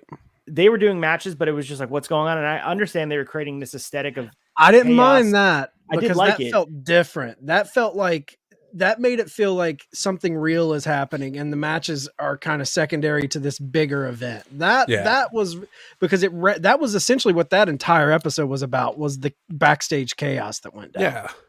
Yep. It felt natural. It didn't feel forced. So this is getting like ridiculous. Yeah. All right, so this next match felt forced too. It's just to get Jeff Jarrett onto the card, and rightfully so. He's from the area, and he gets a huge ovation. He takes on Big Bubba. Huge ovation for Jeff Jarrett. He does the Fargo strut. Everybody's loving what he's doing. He gets the win here after the megaphone gets kicked into Bubba's face, gets the 3 count. Sadly enough, it might have been match of the night as far as quality goes, because we know Boss Man can work, man. Like, Big Bubba doesn't get the credit he deserves. Dude, Big Bubba can move. This WCW run has been shit. Like he looks shit like fucking gimmick though. Big he looks Bubba. like Roadkill from ECW. That's what he's dressed like. Damn, it's bad. don't speak bad of Roadkill. Come on. Well, we're gonna get Roadblock in this next episode. So Memphis liked this, and I think it added to the match a lot, because you had Jeff Jarrett, the hometown boy, getting the win, and that's something Vince would never do. He has these guys go to their hometown and lose. Like most recently, Mustafa Ali going for the U.S. title, losing in his hometown. He loves William Regal. They're in England. Yeah, you're losing. Yeah. So WCW was like, you know what? Jarrett just debuted. We're probably going to give him a big push, let him join the Horsemen, and put Slapnuts in this match. So I thought it was a decent match, and I thought it was fun. Probably the best match of the night, but I think that's also a discredit to the rest of the wrestling. Yeah, you could hold that standard to why the Acclaim didn't win the titles at Chicago and had to win them at fucking Grand Slam. True. All right, Mike. So this is technically our main event here. There's supposed to be another match, but this winds up being the main event. It's the World Tag Team Championship, Harlem Heat taking on the Faces of Fear, which had potential to be a really fun match. But tell us what happened here. It was not good, man. It was not good at all, bro. Yeah, this was a bigger of the clusterfucks of any Faces of Fear or Harlem Heat match, and I thought it was. Both of these teams are so rad. They are, and this was such an ill-timed placeholder match. Like, it was so fucking bad. Like, not bad. Like, obviously the in-ring work is going to be solid, but it just was not what I was expecting from either team. And then, like, yeah, man, I don't know. They fucking overbooked it, man. They had Mongo and Benoit come down with Deborah. Then they had Hall and Nash in the fucking crowd. Like, yes, it was just overbooked. Too much going on. Sherry and Parker at ringside always fucking up the Harlem Heat matches. Why do we have Sherry and Colonel Parker? Sherry's fine. Why is a Southern plantation owner managing Harlem Heat? I mean, essentially, he's Colonel Sanders. This is bad fucking booking. Yeah, fucking terrible booking. And I like Colonel Robert Parker when he's running the stud stable with like Tex Slazenger and shit. I don't want to see Colonel Robert Parker managing Harlem Heat. I want to see Sister Sherry out there. The biggest go-away Heat in the fucking business for me is like, we've hated him since we started doing the show. I fucking can't. I don't want to watch when he comes out. I'm like, fuck this guy. Stupid wedding. Like, that's the You've first heard night God. You've heard the rumor about Colonel wedding. Robert Parker, though, right? What was that? He's packing some serious man meat down there. Is that true? Oh yeah. Bigger than Batista? Yeah, I've heard somebody say it's like a stick of bologna, like a roll of bologna. him and Virgil are having fucking lightsaber battles backstage. So what's going on? That's the rumor in the wrestling world. He's a white hot baby face. For some reason, I was looking through the newsletter, I couldn't find it. I did Control F Wiener, and I couldn't find it. I think that's a what happened when Shivani story. So that makes sense. Oh, okay, Shivani was a looker. All right, so we get a no contest here because Hall and Nash and all the chaos, as you mentioned. We had the end seeing Barbarian delivering a backbreaker, which sets up Booker T for the stereo diving headbutts. The actions continue as Scott Hall and Kevin Nash make their way through the crowd to ringside to mess with Heath. The ref throws the match out. Oddly enough, the Faces of Fear were beside Harlem Heat against NWO, which was cool. I thought that was a cool aesthetic. Yes. Hall and Nash didn't want to mess with them. This was the first time I think WCW looked strong against the New World Order, and I thought this was cool because, again, as you mentioned, Harlem Heat and the Faces of Fear, two of the best tag teams WCW has to offer throughout their whole lineage.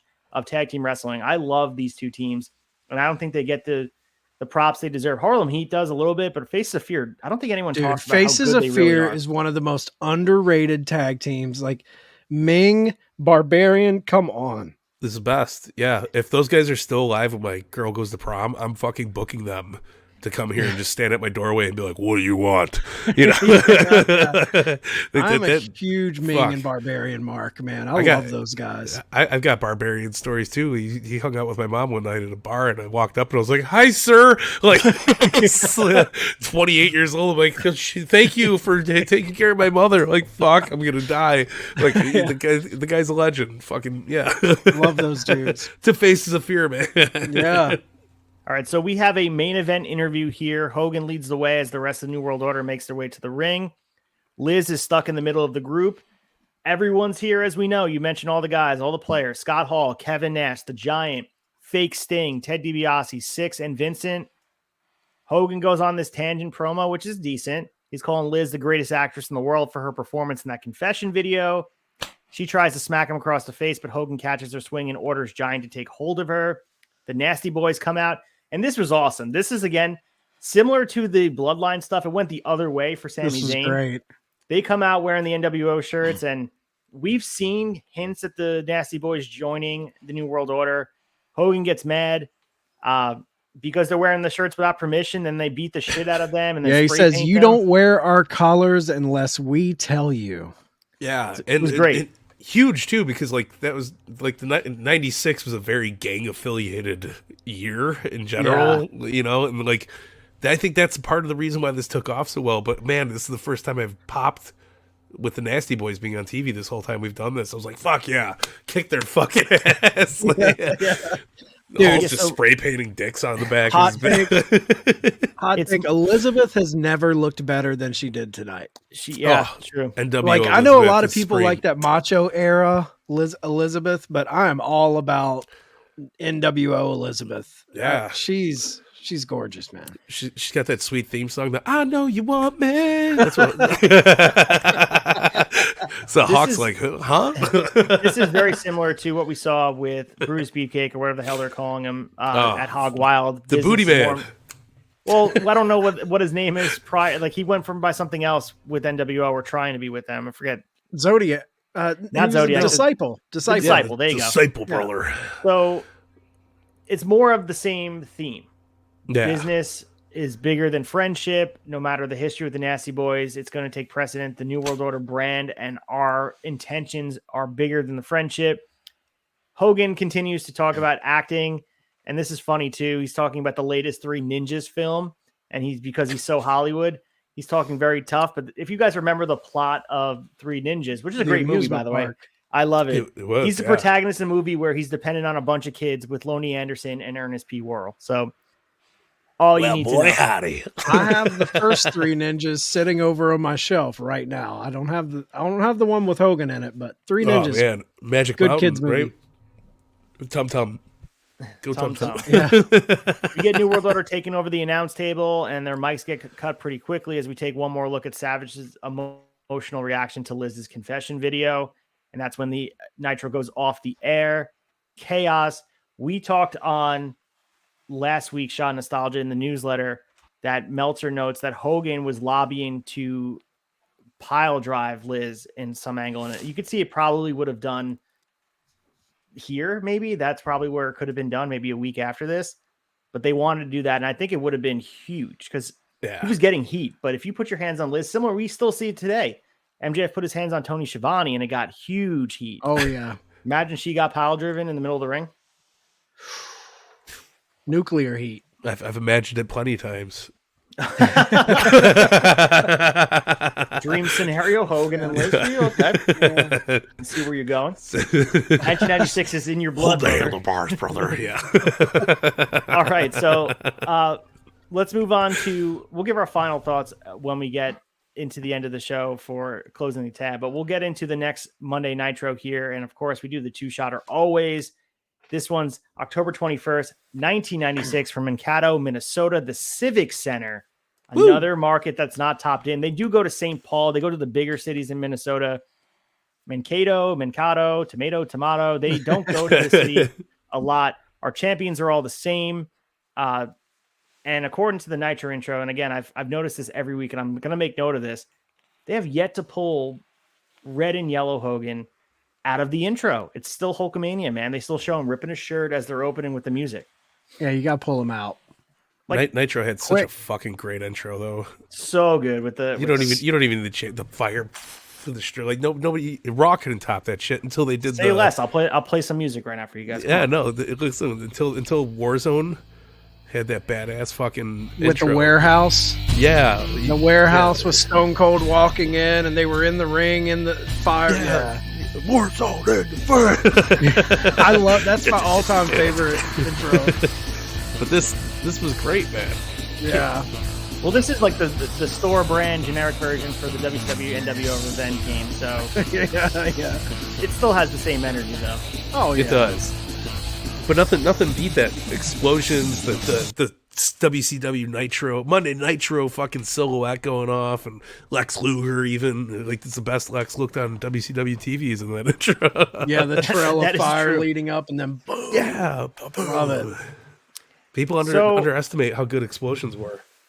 Very true. And I think a lot of the Warzone stuff was influenced by this Nitro intro. It had to be. I mean, if they don't. Come on. Even those Raw commercials, too, where you have Stone Cold and Ahmed Johnson and Bret Hart and Shawn Michaels in that abandoned warehouse, very similar to what they were going for the Nitro intro.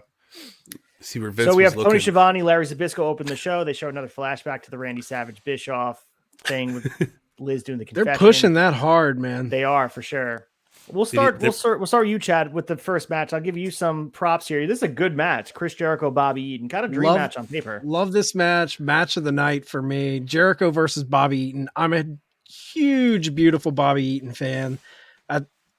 Midnight Express, Dangerous Alliance. If you remember, he was one of the key members in that.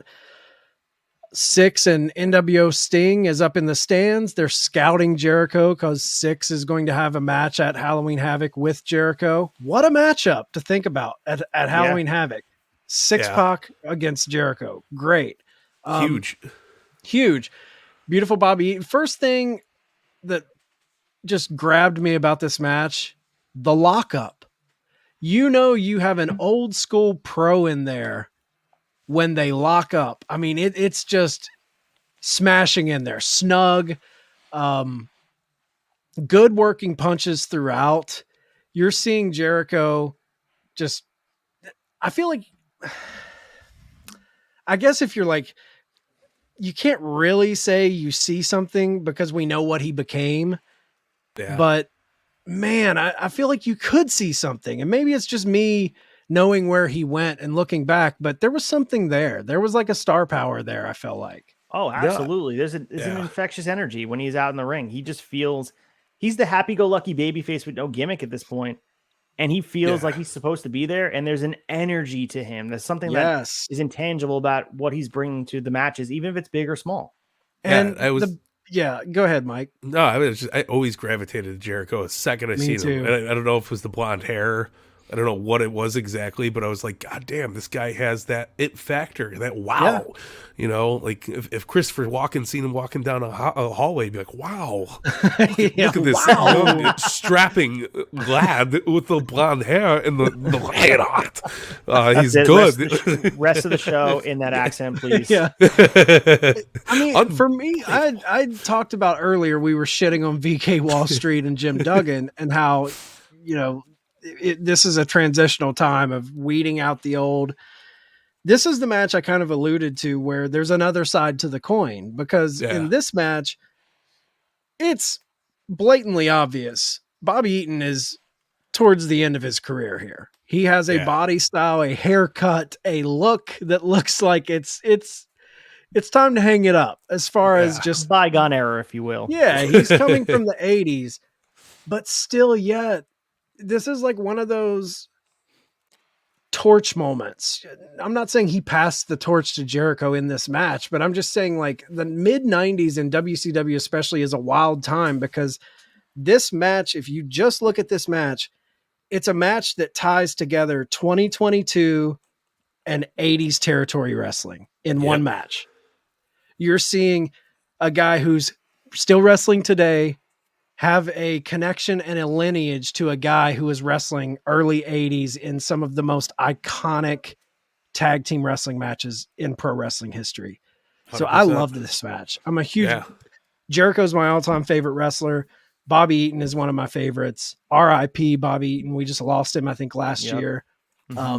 Love this match, man. And it cracked me up when Shivani interviewed Jericho afterwards. And this is before he went heel and really found himself. He cuts just a classic babyface promo. And the thing he says is like, it's fitting that 6 is there because we're 6 days away from Halloween. Like, that's the connection you're pulling. I don't know. It was just fun to see how far Jericho's came in his charisma on the mic and his character work. Yeah. And the relationship with Tony Schiavone continues today. It's crazy to see. Like, I would love to clip both of them together. Maybe I'll make it a reel or something to put both of them in an interview from 2022 and 1996. And it's awesome. The relationships that are built and the personalities in wrestling that grow together. It's fun to watch. Yeah. When you see a great match like this, where you don't have to nitpick the match itself, and you see two legends from different eras putting on something like this, and then you have a guy like Jericho who's still wrestling, and he talks to Shivani. These are those special moments when you go back and get do nostalgia viewings like this. These are those moments where it makes you feel like, you know, you had mentioned earlier, Mike, about Sting, you know, still wrestling. This is another one of those moments for me where it really got me nostalgic for being 13 years old, sitting in my childhood bedroom, watching Nitro on a Monday night. Like it really hit me hard. It's like putting on a fucking heated blanket in the middle of winter. You're like, oh, this is so nice. And I'm such a huge fan of getting Bobby Eaton away from this stupid British gimmick. He's from Alabama. He's a Southern wrestler. Like the fact that he was teaming with Regal, awesome. But the fact that they had this very stereotypical British gimmick. It's Blue Bloods, baby. I like the Blue Bloods. I mean, it's fun to see them teaming together, but it's awesome to see Bobby in his own element because he was working matches similar to this, but he was still trying to play this international foreign heel where he just wasn't that guy. You're working in markets where you grew up. You worked the independents. I'm sure you were working the territories coming up through wrestling in places like Memphis, places like Minnesota, because you're from Alabama. These are all interconnected territories, the pipeline of wrestling. And he's pretending to be from the UK. It's funny. It's hard. But Bobby Eaton is the perfect complementary talent to get guys ready for the next step. I think you put it perfectly. You could see Jericho pulling from a guy like Bobby Eaton throughout his career and like learning on the fly. And Bobby Eaton, you could see he was calling most of the match. You could really tell he was leading. Yeah, and Jericho said he's one of the nicest guys he ever met in wrestling. He told a bunch of really cool stories about him. Bobby Eaton would travel with a separate suitcase full of items like toothpaste and soap and things like that he didn't use. He just carried that extra suitcase for the boys because he knew the boys might need something. He was one of those guys. And you know, if anyone watches Shot of Nostalgia and you're a younger wrestling fan and you're not, and you want to learn and watch old school good wrestling, just a quick shout out, dive deep into Midnight Express, dive deep into Bobby Eaton stuff because this is 96. This is well past his prime. But if you want to watch who many consider, Bully Ray has considered him not the best tag team, but he says he's the best tag team wrestler as far as just, a lot of people consider him to have the best working punch in the business. So if you want to just brush up and educate yourself on one of the best, most underrated, underappreciated wrestlers in pro wrestling, go watch Bobby Eaton matches. You won't be disappointed. Well said. Hard to transition from that to this match. I mean, Dean Malenko is cut from that same cloth, but Jimmy Graffiti might go for this match. Dean Malenko versus Jimmy Graffiti. This is one of my what the fuck matches. And then, like they introduced it weird too because I was like half paying attention when I was rewatching it. They're like Dean Malenko, and I see this guy with a backwards hat on coming running out looking like Eddie Kingston. And I was like, what the fuck is going on here? And this like then you get this dude that's just like, yo, my name's Jimmy Graffiti. What a fucking terrible gimmick.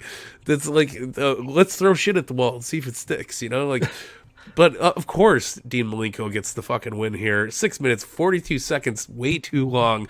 It was just, I would rather talk for 6 minutes about Jimmy Graffiti's terrible gimmick than anything. I thought it was actually like a decent debut for him. Like I immersed myself in the time. Like a guy dressed like this probably fit, and he felt like a normal guy.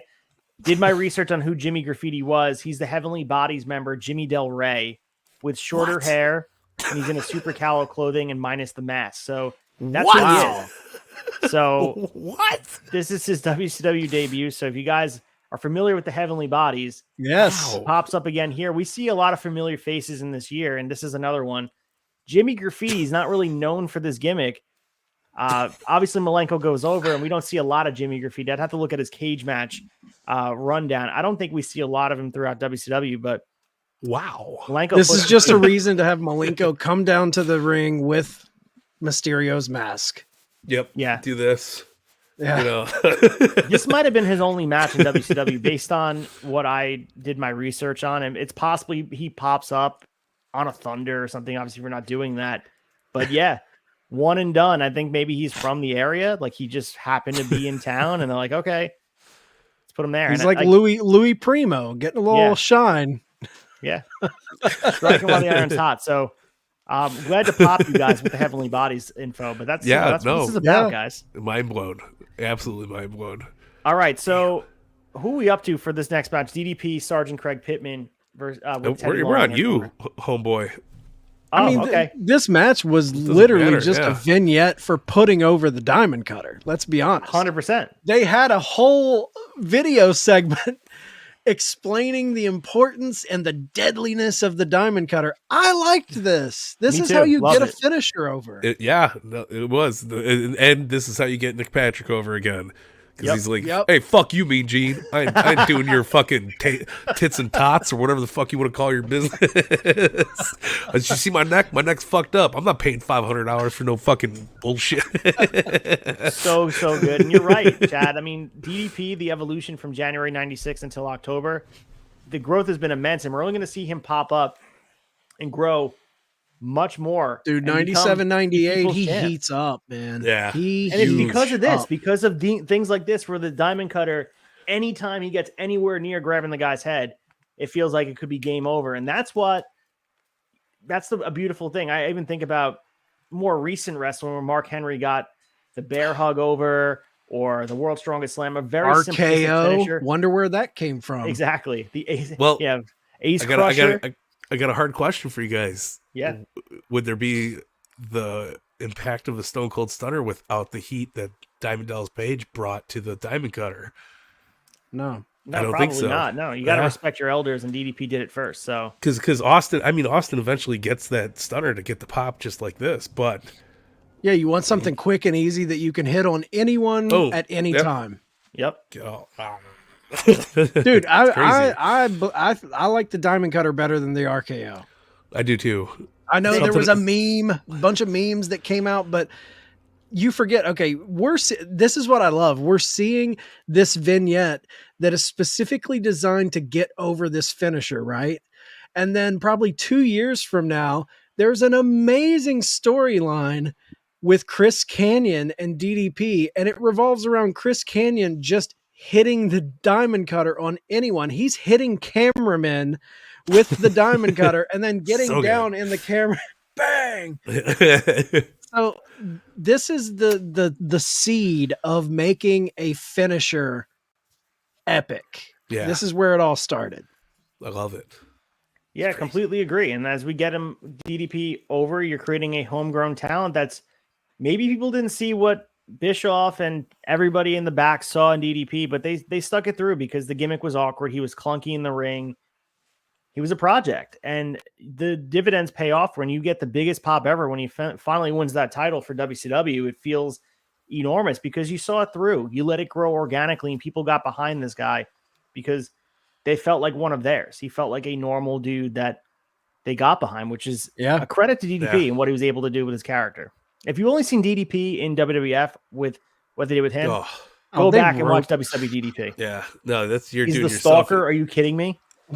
Yo, So bro. All right, so With the next match shellac. here, Jared versus Ron Studd. Belcaster, take the lead on this and tell us why everybody has to go through Ron Studd to get to the Giant. Like, what are we doing? Hold on. Just let's take Ron Studd out of the equation, right? This was the strut off. That's what I Jeff have in my Jarrett notes. and Ric Flair, man. Ric Flair comes out rocking that beautiful black suit with the buttonless, button-up shirt, man. He gets in the ring and he's take my coat off. Take my coat off. He's not taking the coat off. He's not putting his arms back. They pull it off for him.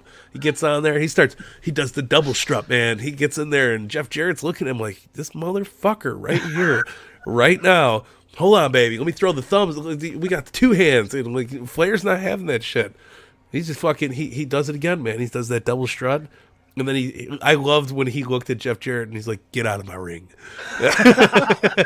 And Jarrett's like, whoa, what? And then that's when the strutting started happening. But yeah, what a weird fucking match afterwards. But it's all about the strut off, baby. It's the strut off. Who gives a fuck about the match? Nobody cares about Ron Studd. And it was a short match too.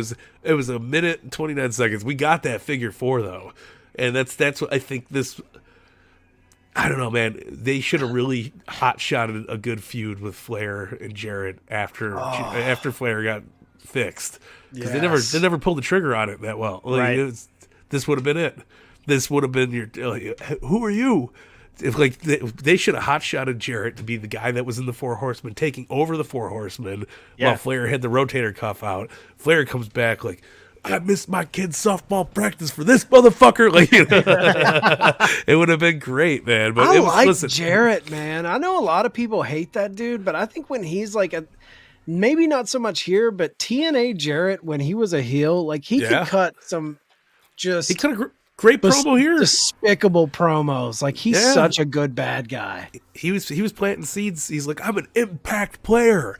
You know, it was like, damn, fuck yeah, I like this guy, man. Like I remember Impact. It was good. It was a really weekly pay-per-views. Anybody on a Wednesday? Yeah, dude, that the Ric Flair's last match. The only reason that had any heat because Jarrett brought it as the heel in that matchup. Like, he did some great work in that. Man, even his GCW work, man. Like we're all big fans of it, but then like it's such a fucking shame that it got cut short. I know that was some. I think that would have been his best part of his career. The last swan song, nice little swan song for him to go out and put over younger talent. And whatever, I'll give him the benefit of the doubt. Maybe he comes back and does the job for Effie, but until then, we're waiting, man. I think he should be back at GCW and do it. So take my coat off. Woo. Hour number 2, Eric Bischoff, Bobby Heenan, Mike Tenay. We get the debut of Roadblock.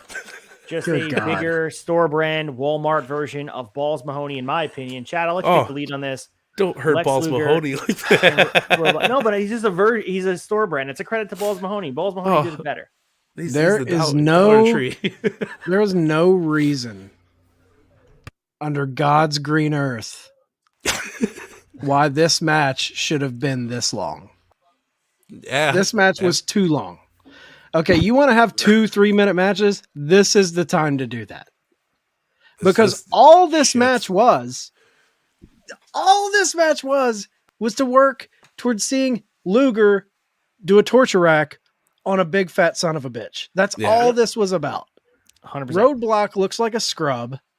He didn't look like he was ready for a national promotion. He looked like he was, from the local indie. No disrespect to the indies, but I mean, let's call it like we see it. Roadblock. Come on. Do you really think he's going to be challenging for the title? This was terrible.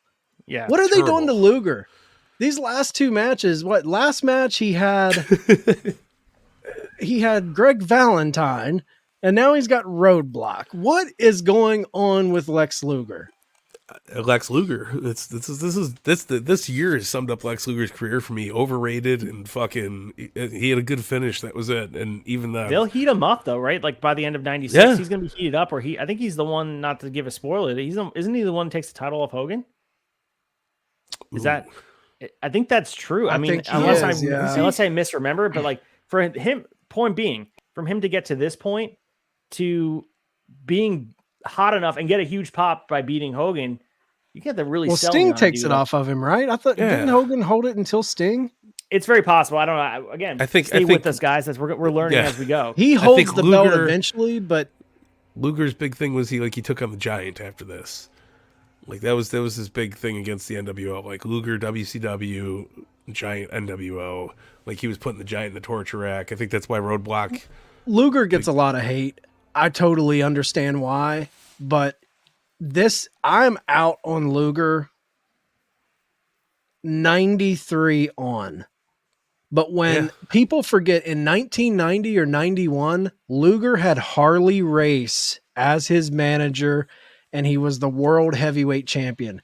He didn't talk a whole lot, and he put on banger matches, dude. There's a Luger match. If you want to see primetime Luger and maybe change your opinion on Lex Luger, look up a United States title match from, I believe, 90 or 89 between Luger and Brian Pillman. Yeah, fire match. That's good. That's good Luger. And young Luger is great. It's just this era of Luger when he was a little too roided out, a little too pain pilled out. Not in on this Luger. Motherfucker cracks his neck on an airplane. Yes, I'm remembering the Luger beat Hogan in 97 for the title. So he did get a big pop. I'm just a year removed from it, but yeah. I don't think Hogan lost until he lost to Sting. Actually, no. I mean, I'm looking at the history of he beat Hogan. Hogan beat Giant at Hog Wild, and then Luger beat him August 4th, a year later on a Nitro in Auburn Hills, Michigan. I don't remember that. So Hogan gets the belt back before he fights Sting. Yeah. So I guess I was right. I mean, I remember reading that because I remember them like, all right, they got to heat Luger up. There's got to be a bigger story with the Sting thing. And I guess it's Roadblock, baby. All right, let's move through. We're approaching the end of this year. I mean, end of this year. End of the run here. We got about 15 minutes left, so we got a lot to cover. We have the WCW World Tag Team Championship on the line. Harlem Heat versus the American Males. Chad, run me through this quick. American Males. I mean, Hall and Nash watch. That's all this is. No one believed American Males were going to win this. Like how? Yeah. Although they did win the titles, so they are title. They've held the belts before, and this is prior to. We all know that Marcus Alexander Bagwell is soon going to join the New World Order and become Buff Bagwell. So, I mean, come on, man. I didn't mind the match itself. I like Harlem Heat. I'm a big Harlem Heat fan, and I think American Males aren't terrible. They have one of the best entrance theme songs in wrestling history. But yeah, it was a good match. It wasn't terrible. I completely agree with you. I mean, the American Males are supposed to look like underdogs. They don't here, which I guess is kind of commentary on the tag division. They're trying to find who would be the next eventual challenger for the Outsiders when they take the titles off Harlem Heat. And, it's hard to put someone on the same level as the Heat right now because they are far and above the best tag team that WCW has to offer. The only note I had about this match, the note I had under this was the moment where it really settled in. And there's so many moments with these two past episodes we just talked about. NWO are always present. Yeah. They always.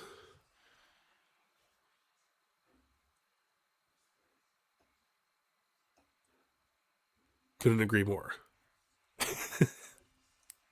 Yeah, I think Chad might have froze, right? Is that he looks like frozen? All right, so he's looking at the faces of fear because that's our next bet. I'm going to remove him from the room for one sec. So as he tries to get his internet right, the faces of fear take on the Fantastics. This match goes 5 minutes and 21 seconds. More build towards Halloween Havoc. Benoit and Mongo getting in there and trying to figure out just who's going to be the next eventual challengers for the Outsiders. Good match. I mean, again, Face of Fear got the win back after last week, not looking like geeks anymore. Like, again, they got to keep them in the standings to make sure that they're eventually going to be held in high esteem because they deserve to be. Ming and Barbarian are epic, as we said before. Yeah. Token Death Grip. Yeah. All right. So Sting, the fake Sting versus Mr. JL. Talk to me here because we got to get into this about our good friend Sting. I know we did a lot of it during the newsletter segment, but let's talk about Sting here. Yeah. Listen, again, I'm going to bear with this is right when it was clicking. Like, man, this fake Sting thing would not have been here if there was no fake Razor or fake Diesel. And it really, really clicked. And yeah, I mean, you got, look at that. You get, finally, we get to see the legitimate Sting come on out, cut out that beautiful, beautiful promo that we were expecting.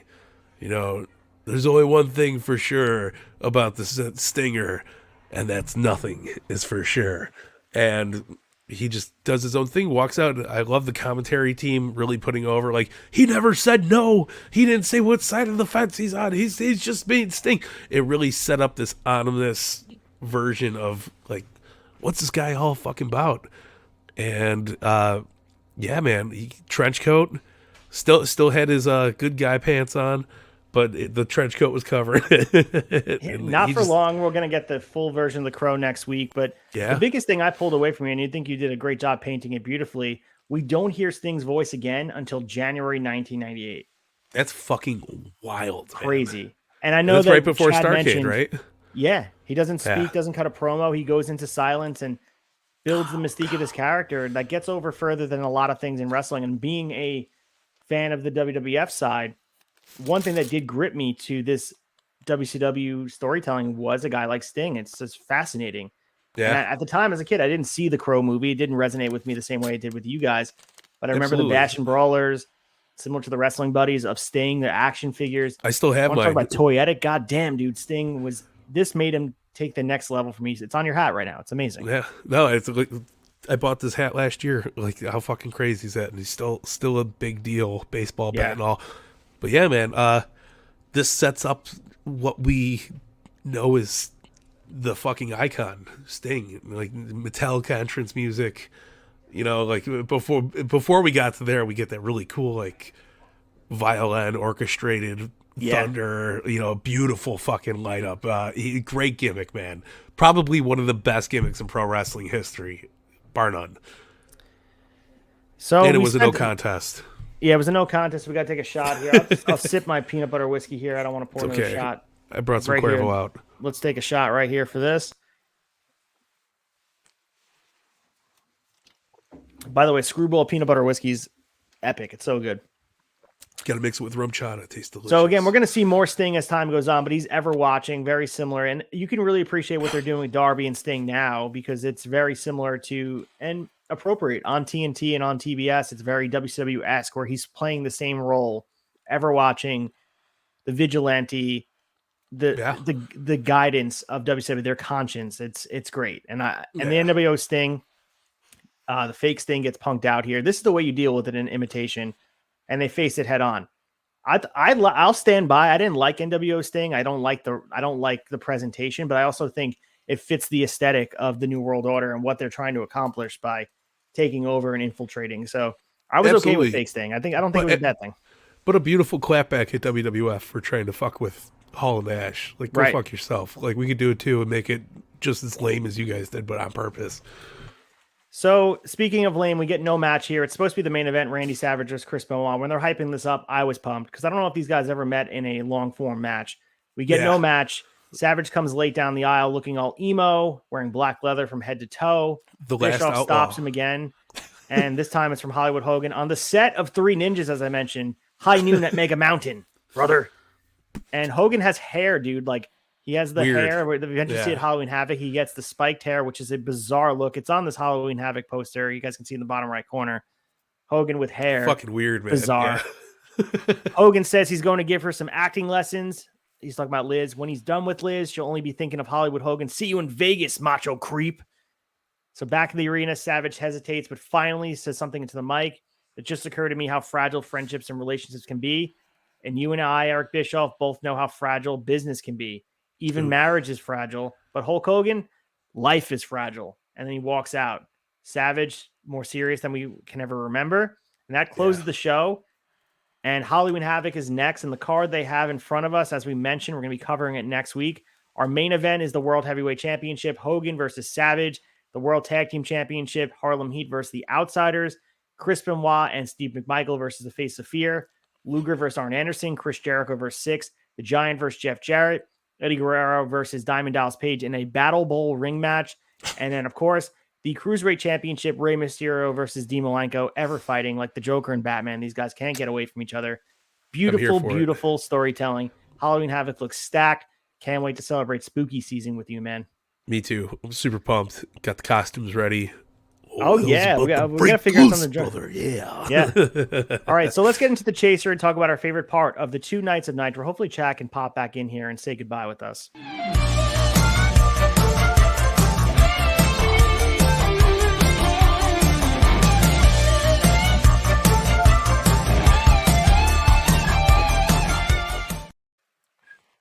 All right, Belcaster, favorite part of Nitro from these 2 nights. Give me one thing and quick, because we got less than 5 minutes. God damn, you know it ain't going to be anything more than Stang, baby. Just the best of the best promo, the good setup. Like you said, he doesn't talk until 1998.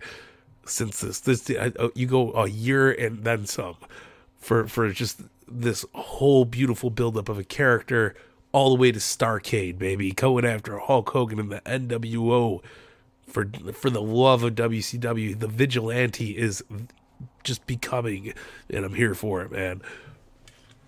I completely agree with you. I also love the Savage and Hogan storyline that they're building. It makes the title feel very important. I love to have Savage in the main event. In the beginning of January, he was involved. Obviously, he was the champion, but it's nice to see him and Hogan interconnected here. And I know they got real life heat. They don't like each other, but it's nice to see them working collaboratively because, they're, better enemies, better friends, whatever you want to say. They are great they're great tag partners, great dance partners. Macho and Hogan are meant to face each other in the ring, and it's even better. This is probably their best matchup in WCW coming up at Halloween Havoc. Bitter friends, better enemies. There it is. That's the Indian house, right? Something like that, yeah. Diesel and Shawn Michaels, whatever the fuck. Mind games, right, brother, yeah. All right, let's close the tab. Let's get into hyping up everything else going on in the tavern. I got some shilling to do for some independent shows, baby.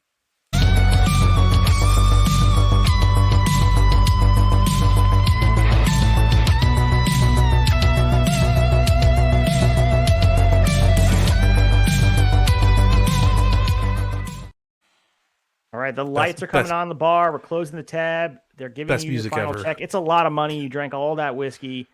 What's going on in the tavern for you, Mike Belcaster, coming up in the world of Mike Belcaster? Say what's going on. Hype your stuff up. Shit, I'm going to give us a good shout out for Fig Night. Go rewatch our 2-parter, unfortunately, because it got cut short in the middle of it. But we had the lovely team of Magic Omos and Daniel Jung from Jazzwares on with us discussing these bad boys.